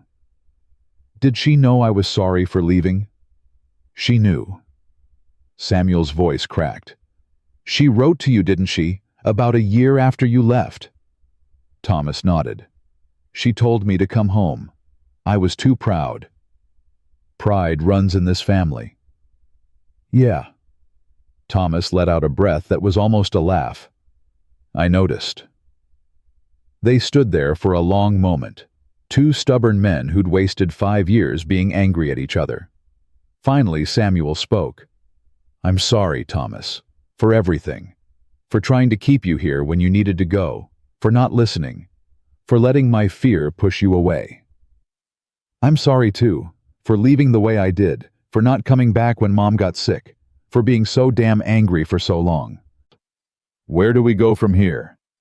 Thomas looked around the room at the clean floors and the curtains in the windows and the signs of life that hadn't been there when he left. "I don't know," he admitted. "But I'd like to find out." The door opened, and Grace slipped back inside, Lily fussing against her shoulder. "Sorry, she's hungry." "It's fine." Samuel moved to take the baby, surprising both Grace and himself. "I'll warm the milk. You two should meet properly." He carried Lily to the kitchen, leaving Grace and Thomas standing awkwardly in the firelight. "So," Thomas said, "you're the girl who saved my father." "He saved us." We just showed up." That's not what it sounds like from his letter. Grace shrugged, uncomfortable with the praise. "We needed each other, that's all." "That's not nothing." Thomas studied her face. "How old are you, 10? 10 and a half. And you walked 40 miles in a blizzard with a baby." "Didn't have much choice." Thomas shook his head. "Most grown men wouldn't have made it. You know that, right?" Grace didn't answer. She wasn't sure what to say. "My mother would have liked you," Thomas said quietly. "She always had a soft spot for survivors. Samuel tells me about her sometimes. She sounds wonderful." "She was." Thomas's voice was thick. "The best person I ever knew." Samuel returned with Lily, who was now contentedly sucking on a milk-soaked cloth. He settled into the chair by the fire, the baby cradled against his chest, like it was the most natural thing in the world. Thomas watched something shifting in his expression. "You're different," he said, "from how I remember. People change. Not you. You were always the same, stubborn set in your ways." "Maybe I got tired of being that man." Samuel looked down at Lily, at her tiny face and trusting eyes. "Maybe I figured out that being right wasn't worth being alone." Thomas was quiet for a long moment.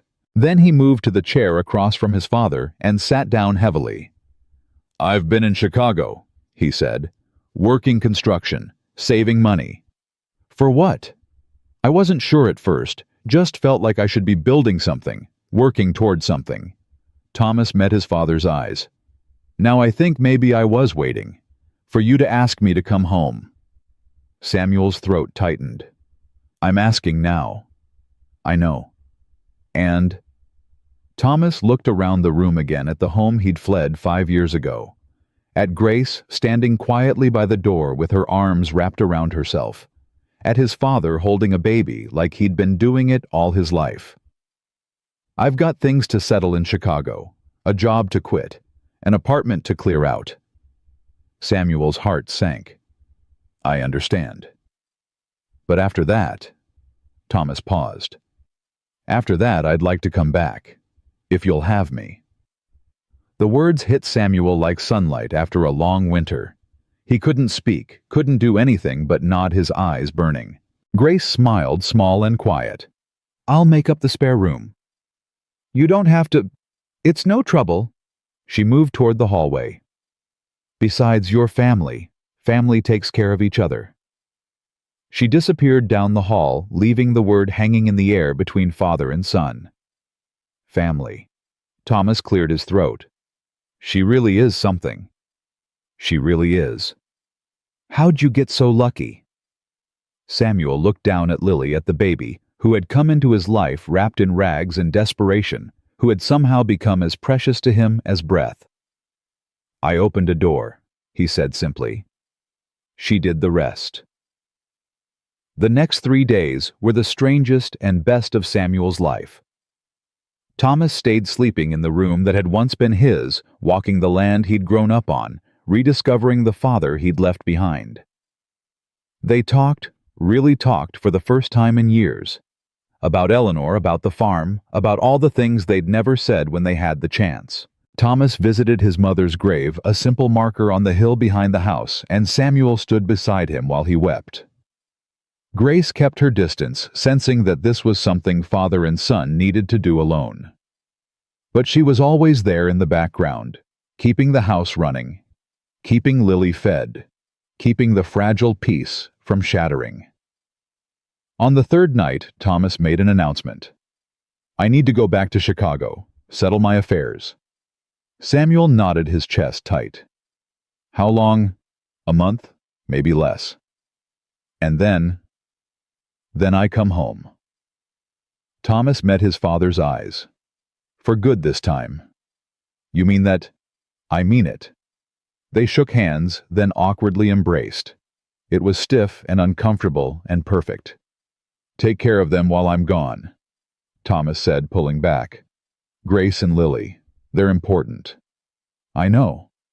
"No, I mean really important." Thomas's expression was serious. "That girl, she's special. Don't let anyone take her away." A chill ran down Samuel's spine.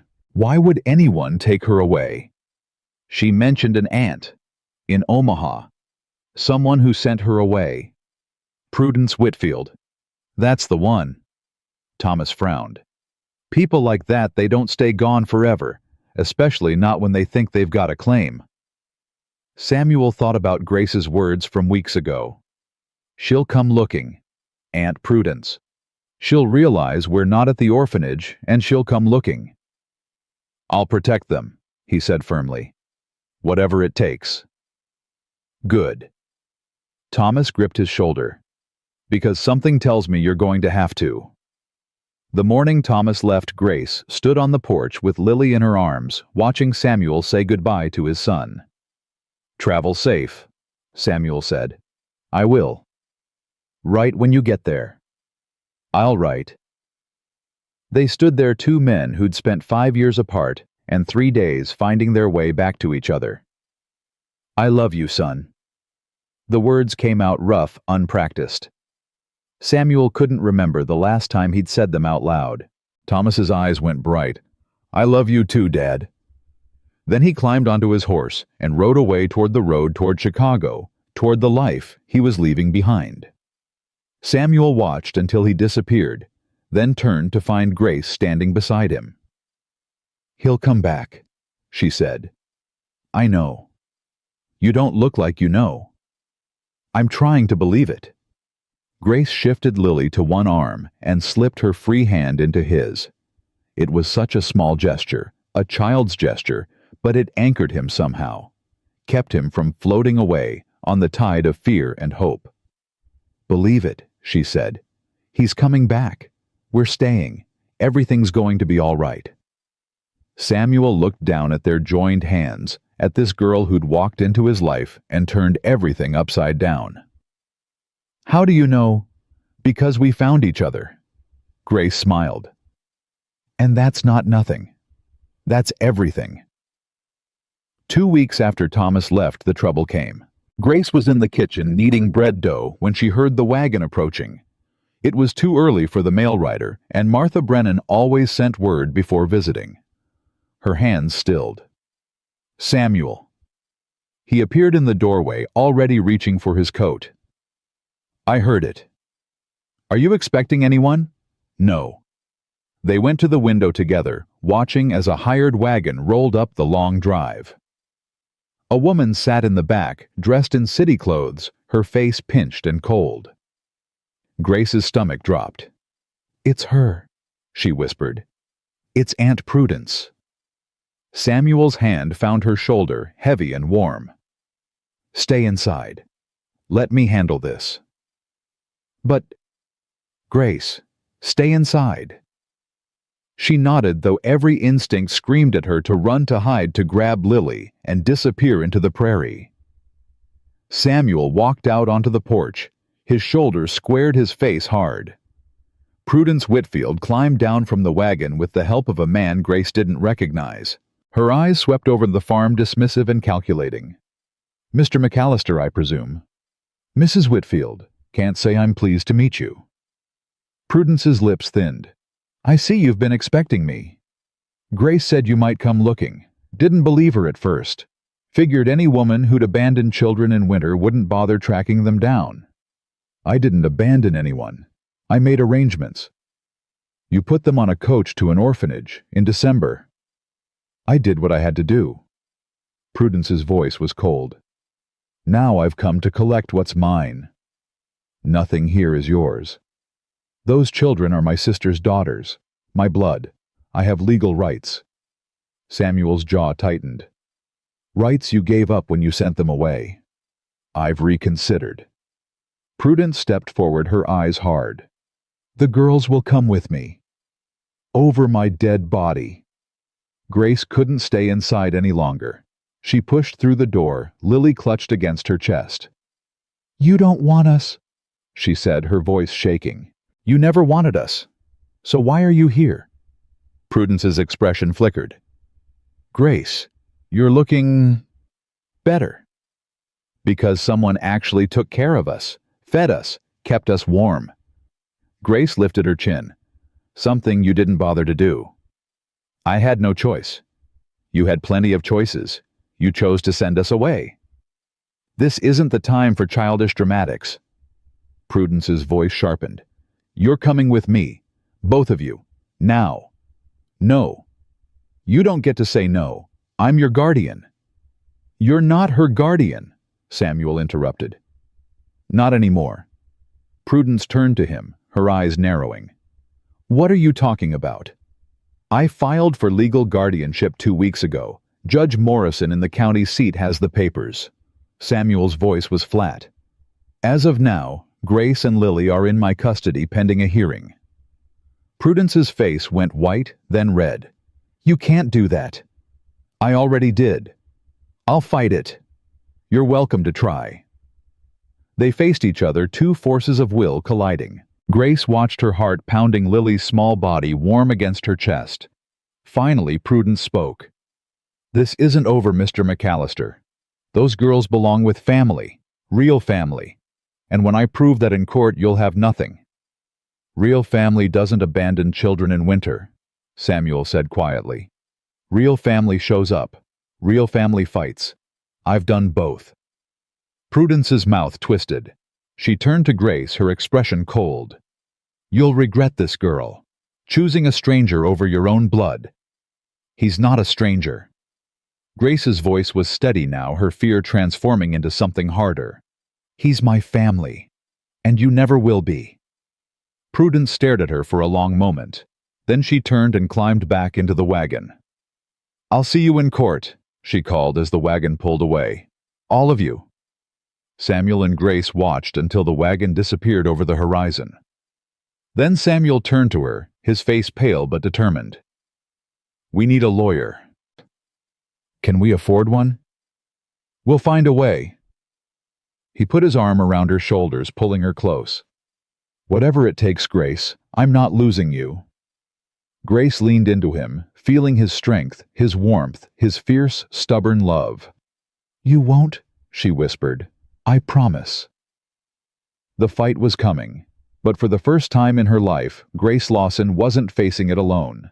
The days after Prudence's visit passed in a blur of preparation and worry. Samuel rode into town the next morning and returned with news that made Grace's stomach clench. Prudence had already filed her petition. The hearing was set for 3 weeks out. Judge Morrison would decide everything. 3 weeks, Grace whispered. That's not much time. It's enough. Samuel's voice was firm, but she could see the tension in his shoulders. We'll be ready.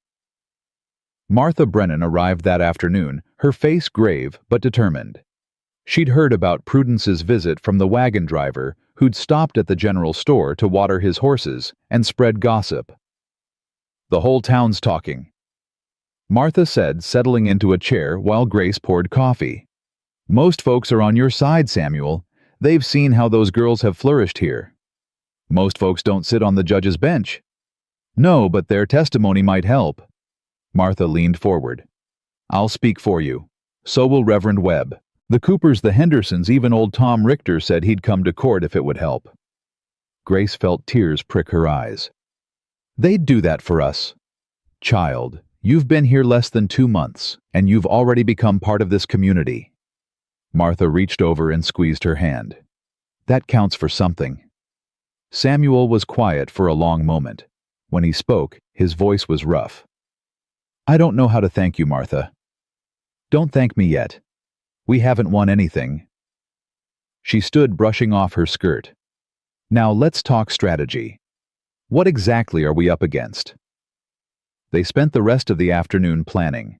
Martha had experience with the court system, her late husband having been involved in several land disputes over the years. She knew how these things worked, what arguments carried weight, what evidence mattered. Blood relation is powerful, she admitted. Judges don't like separating children from family, but they also don't like seeing children mistreated. If we can prove Prudence abandoned them, prove she sent them out into the world with nothing. Grace can testify to that, Samuel said. She'll have to, and it won't be easy. Martha looked at Grace, her expression gentle but serious.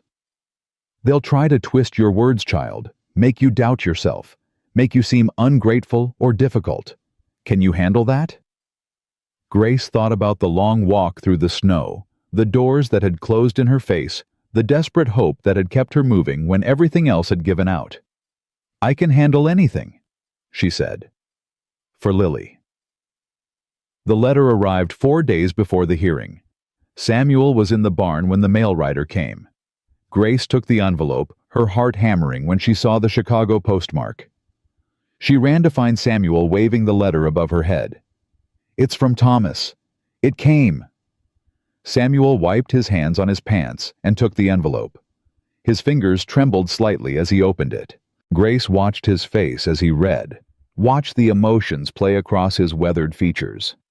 Hope, relief, something that might have been joy.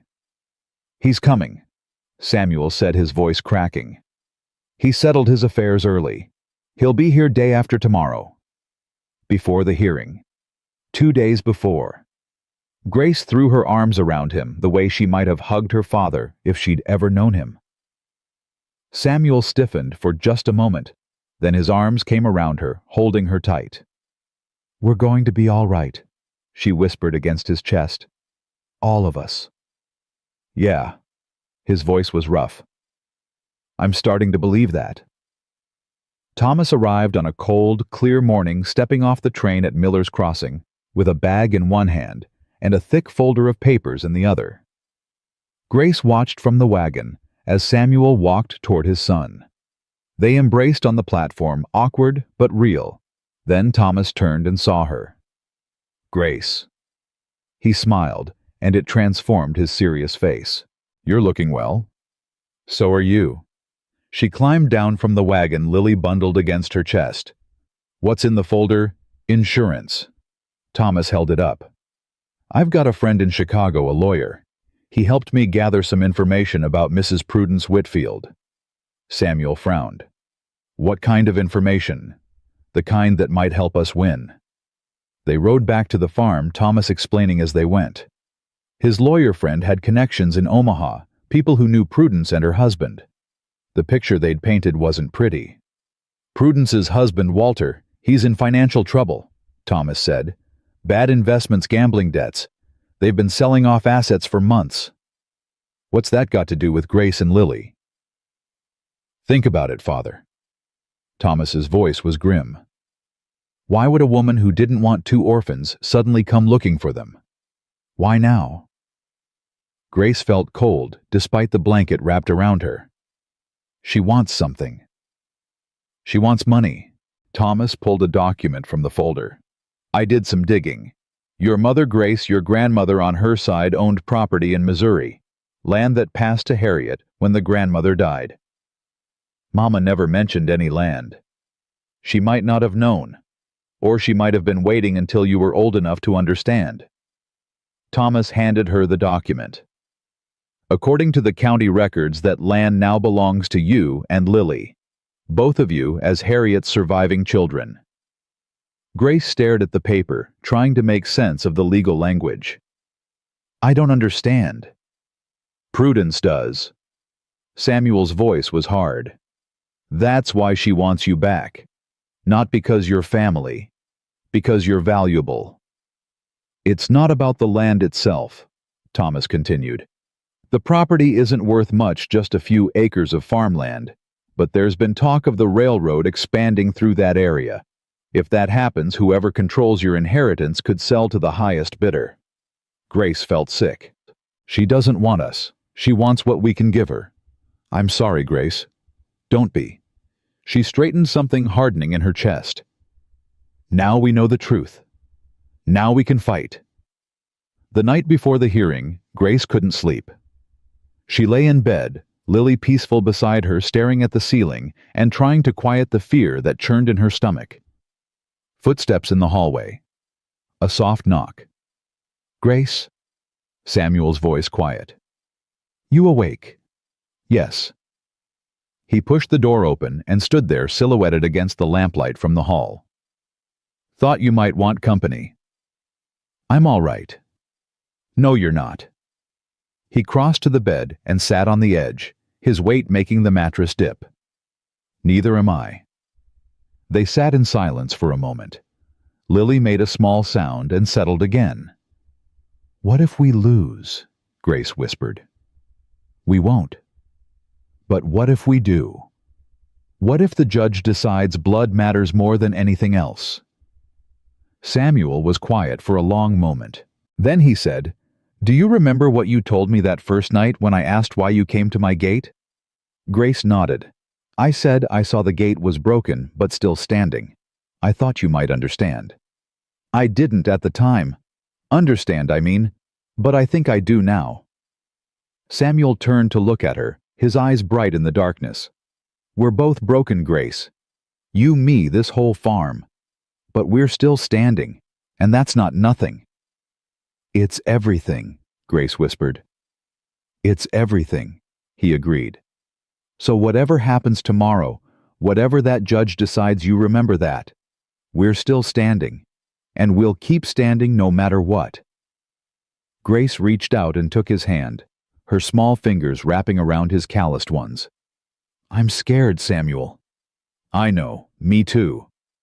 But I'm also glad that I found you, that you let us stay." "I'm glad too." His voice was rough.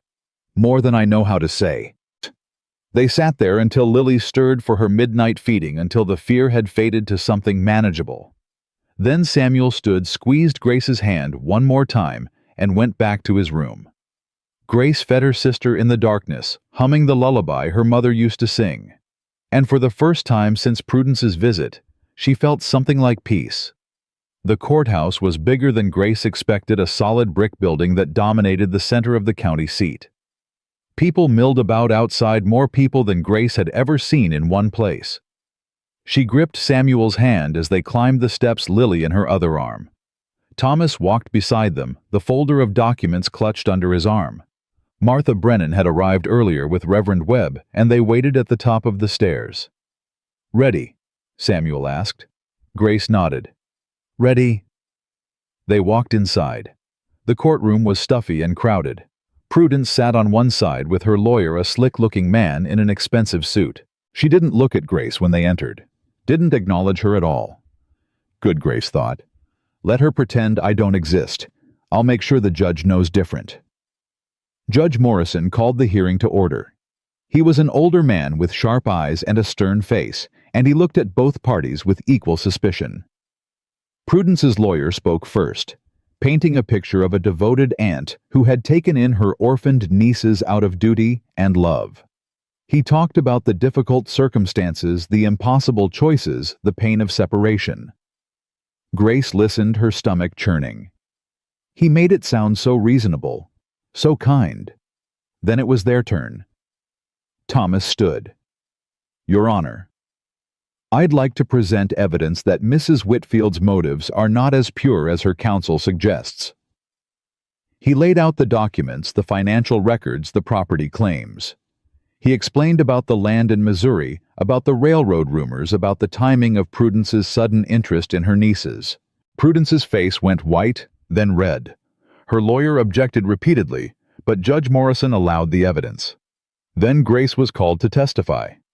She stood slowly, handing Lily to Martha, and walked to the witness chair. Her legs felt like water, but she kept her chin up, kept her eyes forward. "State your name for the record." "Grace Elizabeth Lawson." "And how old are you, Miss Lawson?" 10 years old, sir." "Can you tell the court in your own words what happened when your mother died?" Grace took a breath. "My mother passed in October, sir. She'd been sick for a long time. After she died, my Aunt Prudence came to collect us. She took us to her house in Omaha." "And how long did you stay there?" 3 weeks, sir." "What happened during those 3 weeks?" Grace looked at Prudence, at the woman who had taken one look at her and seen only a burden. "My aunt told me I was too expensive to keep. She said her husband didn't want children in the house. She said she'd done her duty by taking us in, but she couldn't do more." "What did she do then?" "She gave me money for a coach ticket and told me to take Lily to the county orphanage in Lincoln." The courtroom murmured. Judge Morrison held up a hand for silence. "She sent you, a 10-year-old girl with an infant, to travel alone to an orphanage?" "Yes, sir." In December, in the middle of winter. Yes, sir. What happened next? Grace's voice steadied. I got off the coach at the first stop. I'd heard what happens to babies in orphanages, how they separate siblings. I wasn't going to let anyone take Lily from me. So you walked? Yes, sir. For 3 days. I knocked on every door I could find, asked for help. Nobody would take us in. Grace felt tears threatening, but she pushed them down. Then I found Mr. McAllister's farm. He was the first person who opened his door. And what happened then? He took us in, fed us, gave us a warm place to sleep. Grace looked at Samuel, at the man who had saved her life. He didn't have to. He didn't know us, but he did it anyway. Why do you think he did that, Miss Lawson? Grace considered the question. Because he understood what it's like to lose everything. Because he knew what it meant to be alone. And because he's a good man, even when he doesn't want to be. The courtroom was silent. Even Prudence's lawyer had stopped objecting. Judge Morrison leaned forward. Miss Lawson, if I rule in your aunt's favor, you'll be required to return to her custody. Do you understand that? Yes, sir. And how do you feel about that possibility? Grace looked at Prudence, at the cold eyes that had never held any warmth for her, at the hands that had pushed her away instead of drawing her close. Then she looked at Samuel, at the man who had taught her that family wasn't about blood. It was about showing up, about staying. My aunt doesn't want me, sir. She never did. She wants what she thinks I can give her. Grace's voice was steady.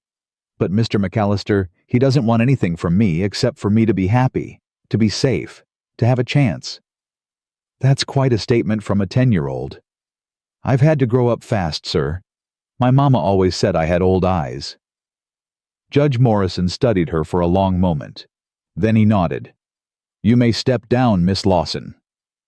The rest of the hearing passed in a blur. Martha testified about Grace's condition when she arrived at the farm. Reverend Webb spoke about Samuel's character, about the transformation he'd witnessed in the man and in his home. Even Mrs. Cooper, who'd been suspicious at first, stood up to say that she'd seen Grace and Lily in church, seen how well cared for they were. Prudence's lawyer tried to counter, tried to paint Samuel as an unsuitable guardian, a stranger with no legal claim. But the evidence was overwhelming. Finally, Judge Morrison called for a recess to consider his decision. They waited outside the courtroom, huddled together on a wooden bench. Grace held Lily close, feeling the baby's warmth, the steady rhythm of her breathing. You did good, Samuel said quietly. In there. What you said. I just told the truth. Sometimes that's the hardest thing. The doors opened. The bailiff called them back inside. Judge Morrison sat behind his desk, his expression unreadable. Grace felt her heart hammering against her ribs. I've heard the testimony, the judge began. I've reviewed the evidence, and I've reached a decision. He looked at Prudence first. Mrs. Whitfield, I'm troubled by what I've heard today. You took in these children, then sent them away with nothing but a coach ticket and a prayer. You showed no concern for their welfare, made no effort to ensure their safety.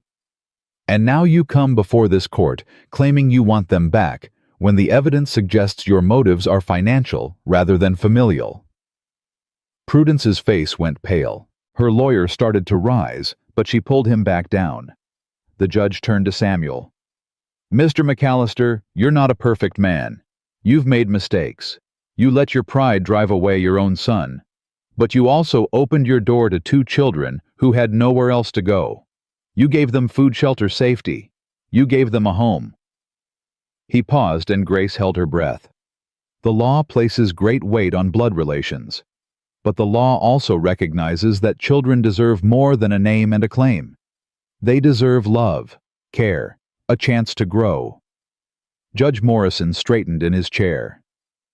Based on the evidence presented, I am granting full legal guardianship of Grace Elizabeth Lawson and Lily Ann Lawson to Samuel McAllister, effective immediately. Mrs. Whitfield's petition is denied. The courtroom erupted. Grace couldn't hear anything over the roaring in her ears. She was crying. She realized tears streaming down her face as Samuel pulled her into a fierce embrace. "We did it," she gasped. "We won. We won!" His voice cracked. "You're ours now, legally, forever." Thomas was there too, his hand on her shoulder, his eyes bright. Martha was crying into her handkerchief. Reverend Webb was shaking Samuel's hand and saying something about God's will. And across the room, Prudence Whitfield stood alone, her face twisted with fury and disbelief. She caught Grace's eye for just a moment. Grace held her gaze. Didn't flinch. Didn't look away. Then Prudence turned and walked out of the courtroom, and Grace never saw her again. The ride home was different. Lighter somehow, as if a weight had been lifted from all of them. Grace sat between Samuel and Thomas Lilly, sleeping in her arms, watching the familiar landscape roll by. The fields she'd walked through in desperation. The road she'd traveled with nothing but hope. "What happens now?" she asked. "Now we live," Samuel said simply. "We work the farm, raise the crops, take care of each other. Same as before. But different. Yeah, different." He glanced at her. Better.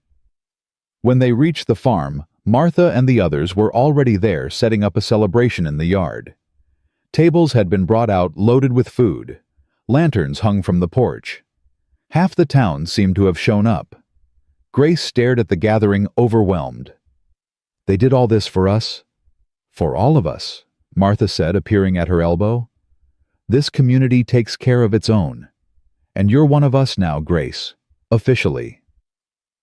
The celebration lasted until the stars came out. Grace ate until she couldn't eat any more, accepted congratulations until her face hurt from smiling, and watched Samuel laugh with neighbors who had once been strangers. This is what family looks like, she thought. Not just blood, but choice, connection, love. When the last guests had gone and the dishes had been cleared, Grace stood on the porch with Lily in her arms, looking out at the dark fields.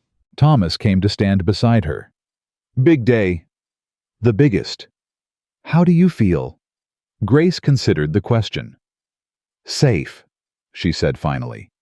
"For the first time since Mama died. Maybe for the first time ever." Thomas nodded. "That's how home is supposed to feel."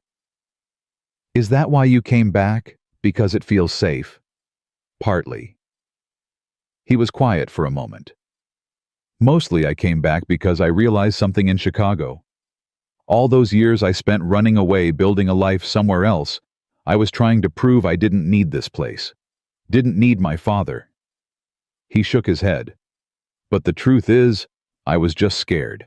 Scared that if I came back, nothing would have changed. That we'd be the same people making the same mistakes." "But you came back anyway. Because of you." Thomas looked at her. "Because you showed up here with nothing and turned everything around. If a 10-year-old girl could be that brave, I figured a grown man could manage it too." Grace felt tears prick her eyes. "I'm not that brave." "Yes, you are." His voice was firm. "You're the bravest person I've ever met." They stood together in the darkness, listening to the wind whisper through the prairie grass. Thomas: "Yeah. I'm glad you came back." "Me too, Grace. Me too." Inside, Samuel was banking the fire for the night. He looked up when they came in, his weathered face soft with contentment. Lily asleep. Out cold. Grace settled into the rocking chair, the baby warm against her chest. "I think she wore herself out with all the excitement." "We all did." Samuel sat down across from her. "It's been a day." "It's been a life," Thomas said, settling onto the couch. "A whole new life starting right now." They sat together in the quiet house, the fire crackling low, the darkness pressing gentle against the windows. Three people who had been broken, finding their way to whole. "Samuel," Grace said softly. "Yeah, thank you for everything." He looked at her, this girl who had walked into his life and changed everything, who had asked for work and given him hope, who had reminded him what it meant to be alive. Thank you right back, he said, for not giving up. On yourself, on us, on any of it. Grace smiled, and it felt like the first real smile of her life. I couldn't give up, she said. I had too much to fight for. Winter loosened its grip slowly, the way it always did on the Nebraska prairie. The snow melted in patches, revealing dead grass and frozen earth, then retreated further as the days grew longer. By late March, the first green shoots were pushing through, stubborn and determined, reaching for the weak spring sun. Grace watched the transformation from the kitchen window, Lily balanced on her hip. The baby was bigger now, her cheeks round and pink, her eyes bright with curiosity. She grabbed at everything within reach, including Grace's hair, which she was currently trying to stuff into her mouth. "You're getting strong, Lilybug," Grace murmured gently, extracting her braid from tiny fists. "Too strong for your own good." Lily gurgled happily, completely unrepentant. Behind them, the kitchen was warm with the smell of baking bread. Grace had found Eleanor's recipe box months ago, had worked through nearly every card, but this particular recipe, a simple wheat bread with honey, had become her favorite. Samuel said it tasted just like the bread Eleanor used to make. Grace wasn't sure if that was a compliment or a bittersweet reminder. Maybe both. The door opened, letting in a gust of cool air and Samuel's heavy footsteps. He stomped mud off his boots and hung his coat on the hook, his movements easier than they'd been when Grace first arrived. Less weighed down. "Smells good in here." "Bread's almost done." Grace turned from the window. "How's the fence?" "Holding. Thomas is finishing up the last section now." Samuel crossed to the stove and poured himself coffee. "Should be done by nightfall." "Good." It was ordinary conversation. The kind of conversation families had every day about chores and meals and the small business of living. Grace had spent her whole life dreaming of ordinary. Now she had it, and sometimes she still couldn't believe it was real. Samuel sat down at the table, cradling his coffee cup. He watched Grace move around the kitchen, checking the bread, wiping down the counter, bouncing Lily on her hip. "You're good at that," he said. "At what?" "All of it." He gestured vaguely. "Taking care of things, making everything run smooth." Grace felt warmth spread through her chest. "Mama taught me well." She did. Samuel was quiet for a moment. "I've been thinking." "About what?" "About the future. What happens next?" Grace's hand stilled on the bread pan. "What do you mean?" "I mean, you've been here almost 4 months now. You've got guardianship settled, you've got a home." Samuel met her eyes. "But you haven't been to school, haven't had a chance to be a regular kid." "I'm fine." "I know you're fine. That's not what I'm asking." He leaned forward. "There's a school in Miller's Crossing. 1 room, 1 teacher, but it's real education. Math, reading, history. Your mama wanted that for you." Grace looked down at Lily. "I can't leave her." "Martha's offered to watch her, during school hours." "But, Grace," Samuel's voice was gentle but firm. "You've been taking care of everyone else since your mama got sick. Your sister, this house, me. It's time someone took care of you." Grace felt tears threatening. She blinked them back. "I don't know how to be a regular kid." "Nobody's asking you to be regular." Samuel smiled just a little. "Just asking you to try being 10 for a while." The door opened again, and Thomas came in, brushing dirt from his sleeves. He looked between them, sensing the weight in the air. "What did I miss?" "Samuel wants me to go to school," Grace said. "About time." Thomas grinned. "You're too smart to be stuck on a farm all day." "I'm not stuck. I like it here." "I know you do, but liking something doesn't mean it's all you should have." Thomas sat down across from Samuel, reaching over to tickle Lily's chin. "Besides, you'd be the smartest kid in that school. You'd probably end up teaching the teacher." Grace laughed despite herself. "That's not how school works." "Maybe it should be." She looked between them, These two men who had become her family. Samuel, who had opened his door when everyone else closed theirs. Thomas, who had come back from the edge of loss to find something worth staying for. They believed in her. Believed she deserved more than survival. More than just getting by. Maybe it was time she believed it too. "All right," she said quietly. "I'll try." Samuel's face broke into a real smile. "That's my girl." School started the following Monday.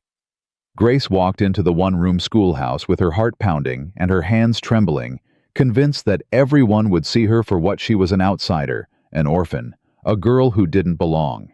Instead, she found 20 children of various ages crammed into wooden desks, all of them staring at her with the same mixture of curiosity and wariness she felt herself.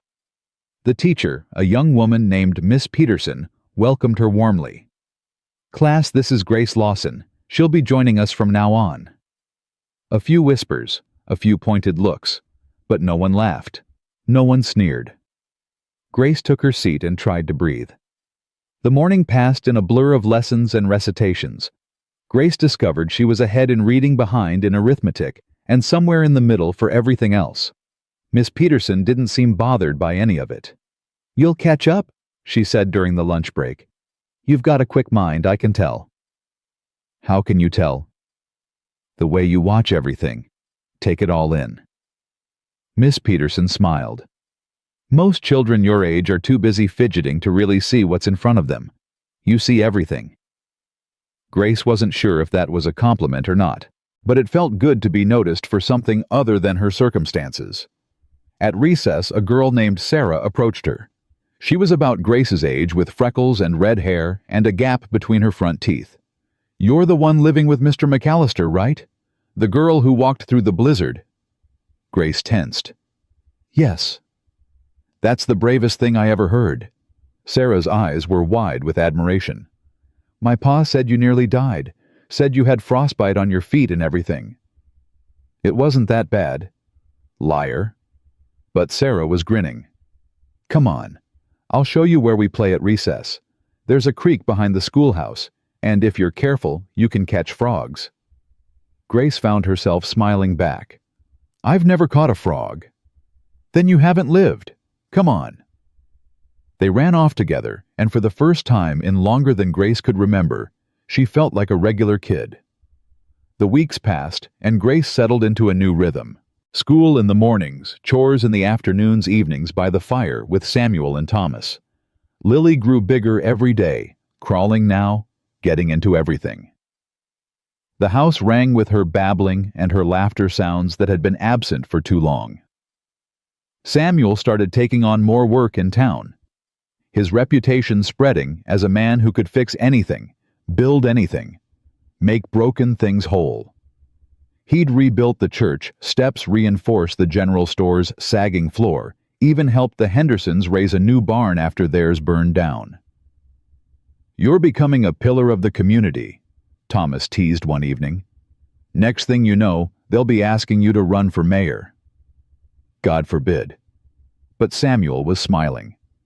"I've got enough on my plate." Thomas had settled into life on the farm with surprising ease. He handled the heavy work, the plowing and planting that Samuel's aging body couldn't manage alone. But he also traveled, sometimes taking surveying jobs for the railroad, bringing back money and stories and small gifts for Grace and Lily. "I found this in Omaha," he said one evening, handing Grace a book. "Thought you might like it." Grace turned it over in her hands. "The Adventures of Tom Sawyer." "I've heard of this." "It's good. About a boy who gets into trouble and has adventures." Thomas grinned. "Reminded me of someone." "I don't get into trouble." "Not yet. Give it time." Grace laughed and tucked the book under her arm. She'd read it that night by lamplight while Lily slept, and the house settled into its evening quiet. These were the moments she treasured most. The small, ordinary moments that added up to a life. Spring turned to summer, and summer brought long days and hard work. Grace helped with the planting, learning to drop seeds in straight rows to read the soil and the sky. She got sunburned and dirty, and happier than she'd ever been. Her 11th birthday came in July. She'd almost forgotten about it, the date having lost meaning in the chaos of the previous year. But Samuel hadn't forgotten. She woke to the smell of frying bacon and found the kitchen decorated with wildflowers. A small package sat at her place at the table wrapped in brown paper. "What's this? Happy birthday." Samuel's voice was gruff, but his eyes were soft. "Didn't think we'd let it pass without notice, did you?" Grace opened the package with trembling fingers. Inside was a locket, silver old but polished until it gleamed. She opened it and found two small photographs, her mother on one side, herself on the other. "Where did you get this?" "The photograph of your mother was in your things from when you arrived.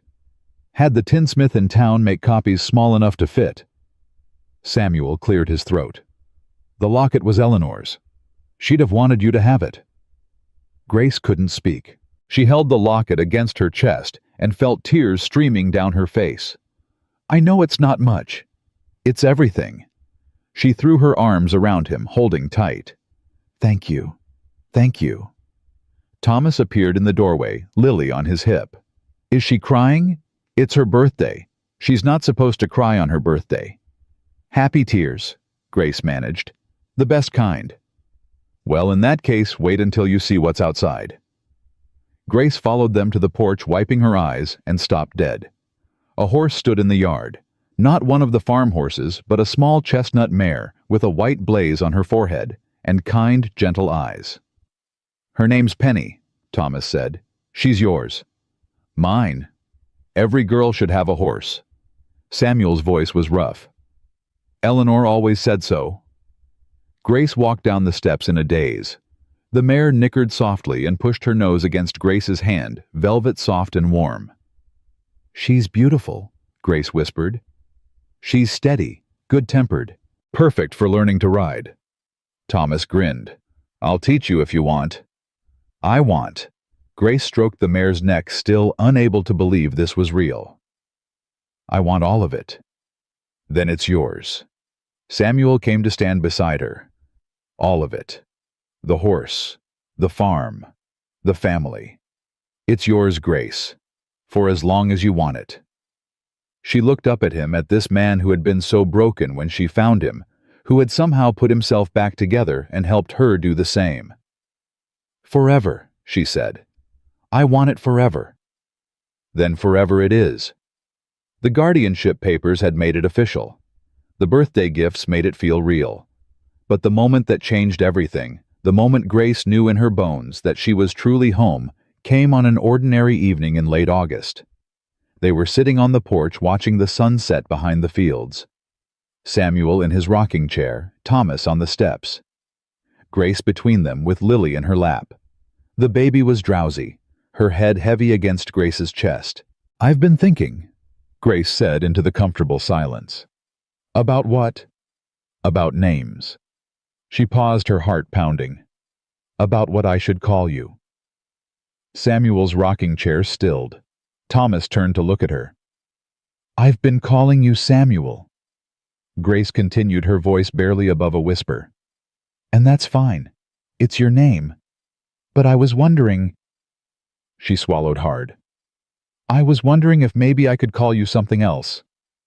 Samuel's voice was rough. "What did you have in mind?"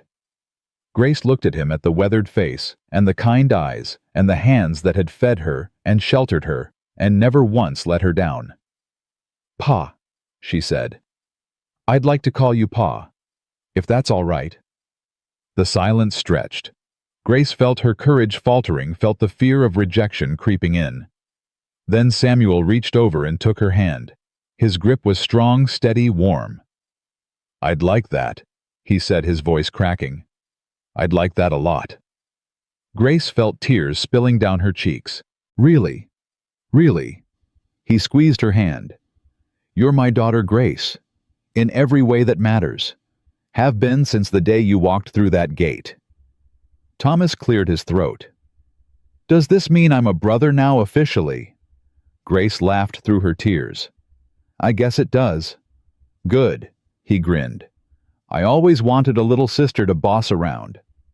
"I don't think that's how it works." "We'll negotiate." They sat together as the sun sank below the horizon, painting the sky in shades of orange and gold. A family formed not by blood, but by choice, by need, by love. Lily stirred in Grace's arms, letting out a small cry. Grace soothed her, automatically humming the lullaby her mother used to sing. "She's getting big," Samuel said. "Too big." Grace smiled down at her sister. "She'll be walking soon. Then we'll really be in trouble." "I remember when Thomas started walking." Samuel's voice was distant, remembering. "Eleanor said it was like trying to catch a tornado. He was into everything." "Some things don't change," Thomas said dryly. They laughed, all of them, and the sound rang out across the quiet prairie. Laughter and love and the simple joy of being together. This is what Grace had walked 40 miles to find. This is what she'd fought for, hoped for, refused to give up on. A home. A family. A place to belong. Fall came with its harvest and its preparations for winter. Grace helped bring in the crops, her hands calloused, now her body strong from months of farm work. She rode Penny every day after school, racing across the fields with Sarah, who had become her closest friend. "You're lucky," Sarah said one afternoon as they sat by the creek watching the leaves drift downstream. "Having a family like yours." "I know." Grace pulled her knees to her chest. "I didn't always have them. I had to find them. That's what makes it special, I think. You chose each other." Grace thought about that, about the cold December day when she'd stood at Samuel's gate with nothing but hope and desperation, about all the doors that had closed before his opened. "Yeah," she said. "We did." The first snow fell in early November, almost exactly 1 year after Grace had arrived at the farm. She stood at the window watching the flakes drift down and felt the memory of that desperate walk pressing against her chest. Samuel found her there, her face pale, her hands gripping the windowsill. "You all right?" "Just remembering." He came to stand beside her. "Hard to believe it's been a year. Sometimes it feels like forever. Sometimes it feels like yesterday. That's how time works when you've been through something hard." Samuel put his arm around her shoulders. "The bad parts fade. The good parts stay." Grace leaned into him. "I was so scared that day. When I knocked on your door, I thought you'd turn us away like everyone else." "I almost did." "Well, why didn't you—" Samuel was quiet for a moment. "Because you looked at me like I was your last hope, and nobody had looked at me like that in years." He tightened his arm around her. "I'd forgotten what it felt like to matter to someone. You reminded me. You mattered to Thomas, even when he was gone. I know that now, didn't know it then." Samuel sighed. "Grief does strange things to a man. Makes him blind to what's right in front of him. You're not blind anymore." "No." He looked down at her. "Thanks to you." Grace hugged him tight, pressing her face against his chest. "Thanks to both of us. We saved each other." "Yeah." His voice was rough with emotion. "I reckon we did." Christmas came with all its trimmings. Grace decorated the house with evergreen branches and red ribbons the way her mother used to do. Thomas brought home a tree from the woods, and they decorated it together, hanging ornaments that had belonged to Eleanor and new ones they'd made themselves. Lily, now 10 months old, watched everything with wide, wondering eyes. She couldn't understand what was happening, but she knew it was special. She clapped her tiny hands and laughed at the sparkling decorations. On Christmas morning, they gathered in the front room to exchange gifts.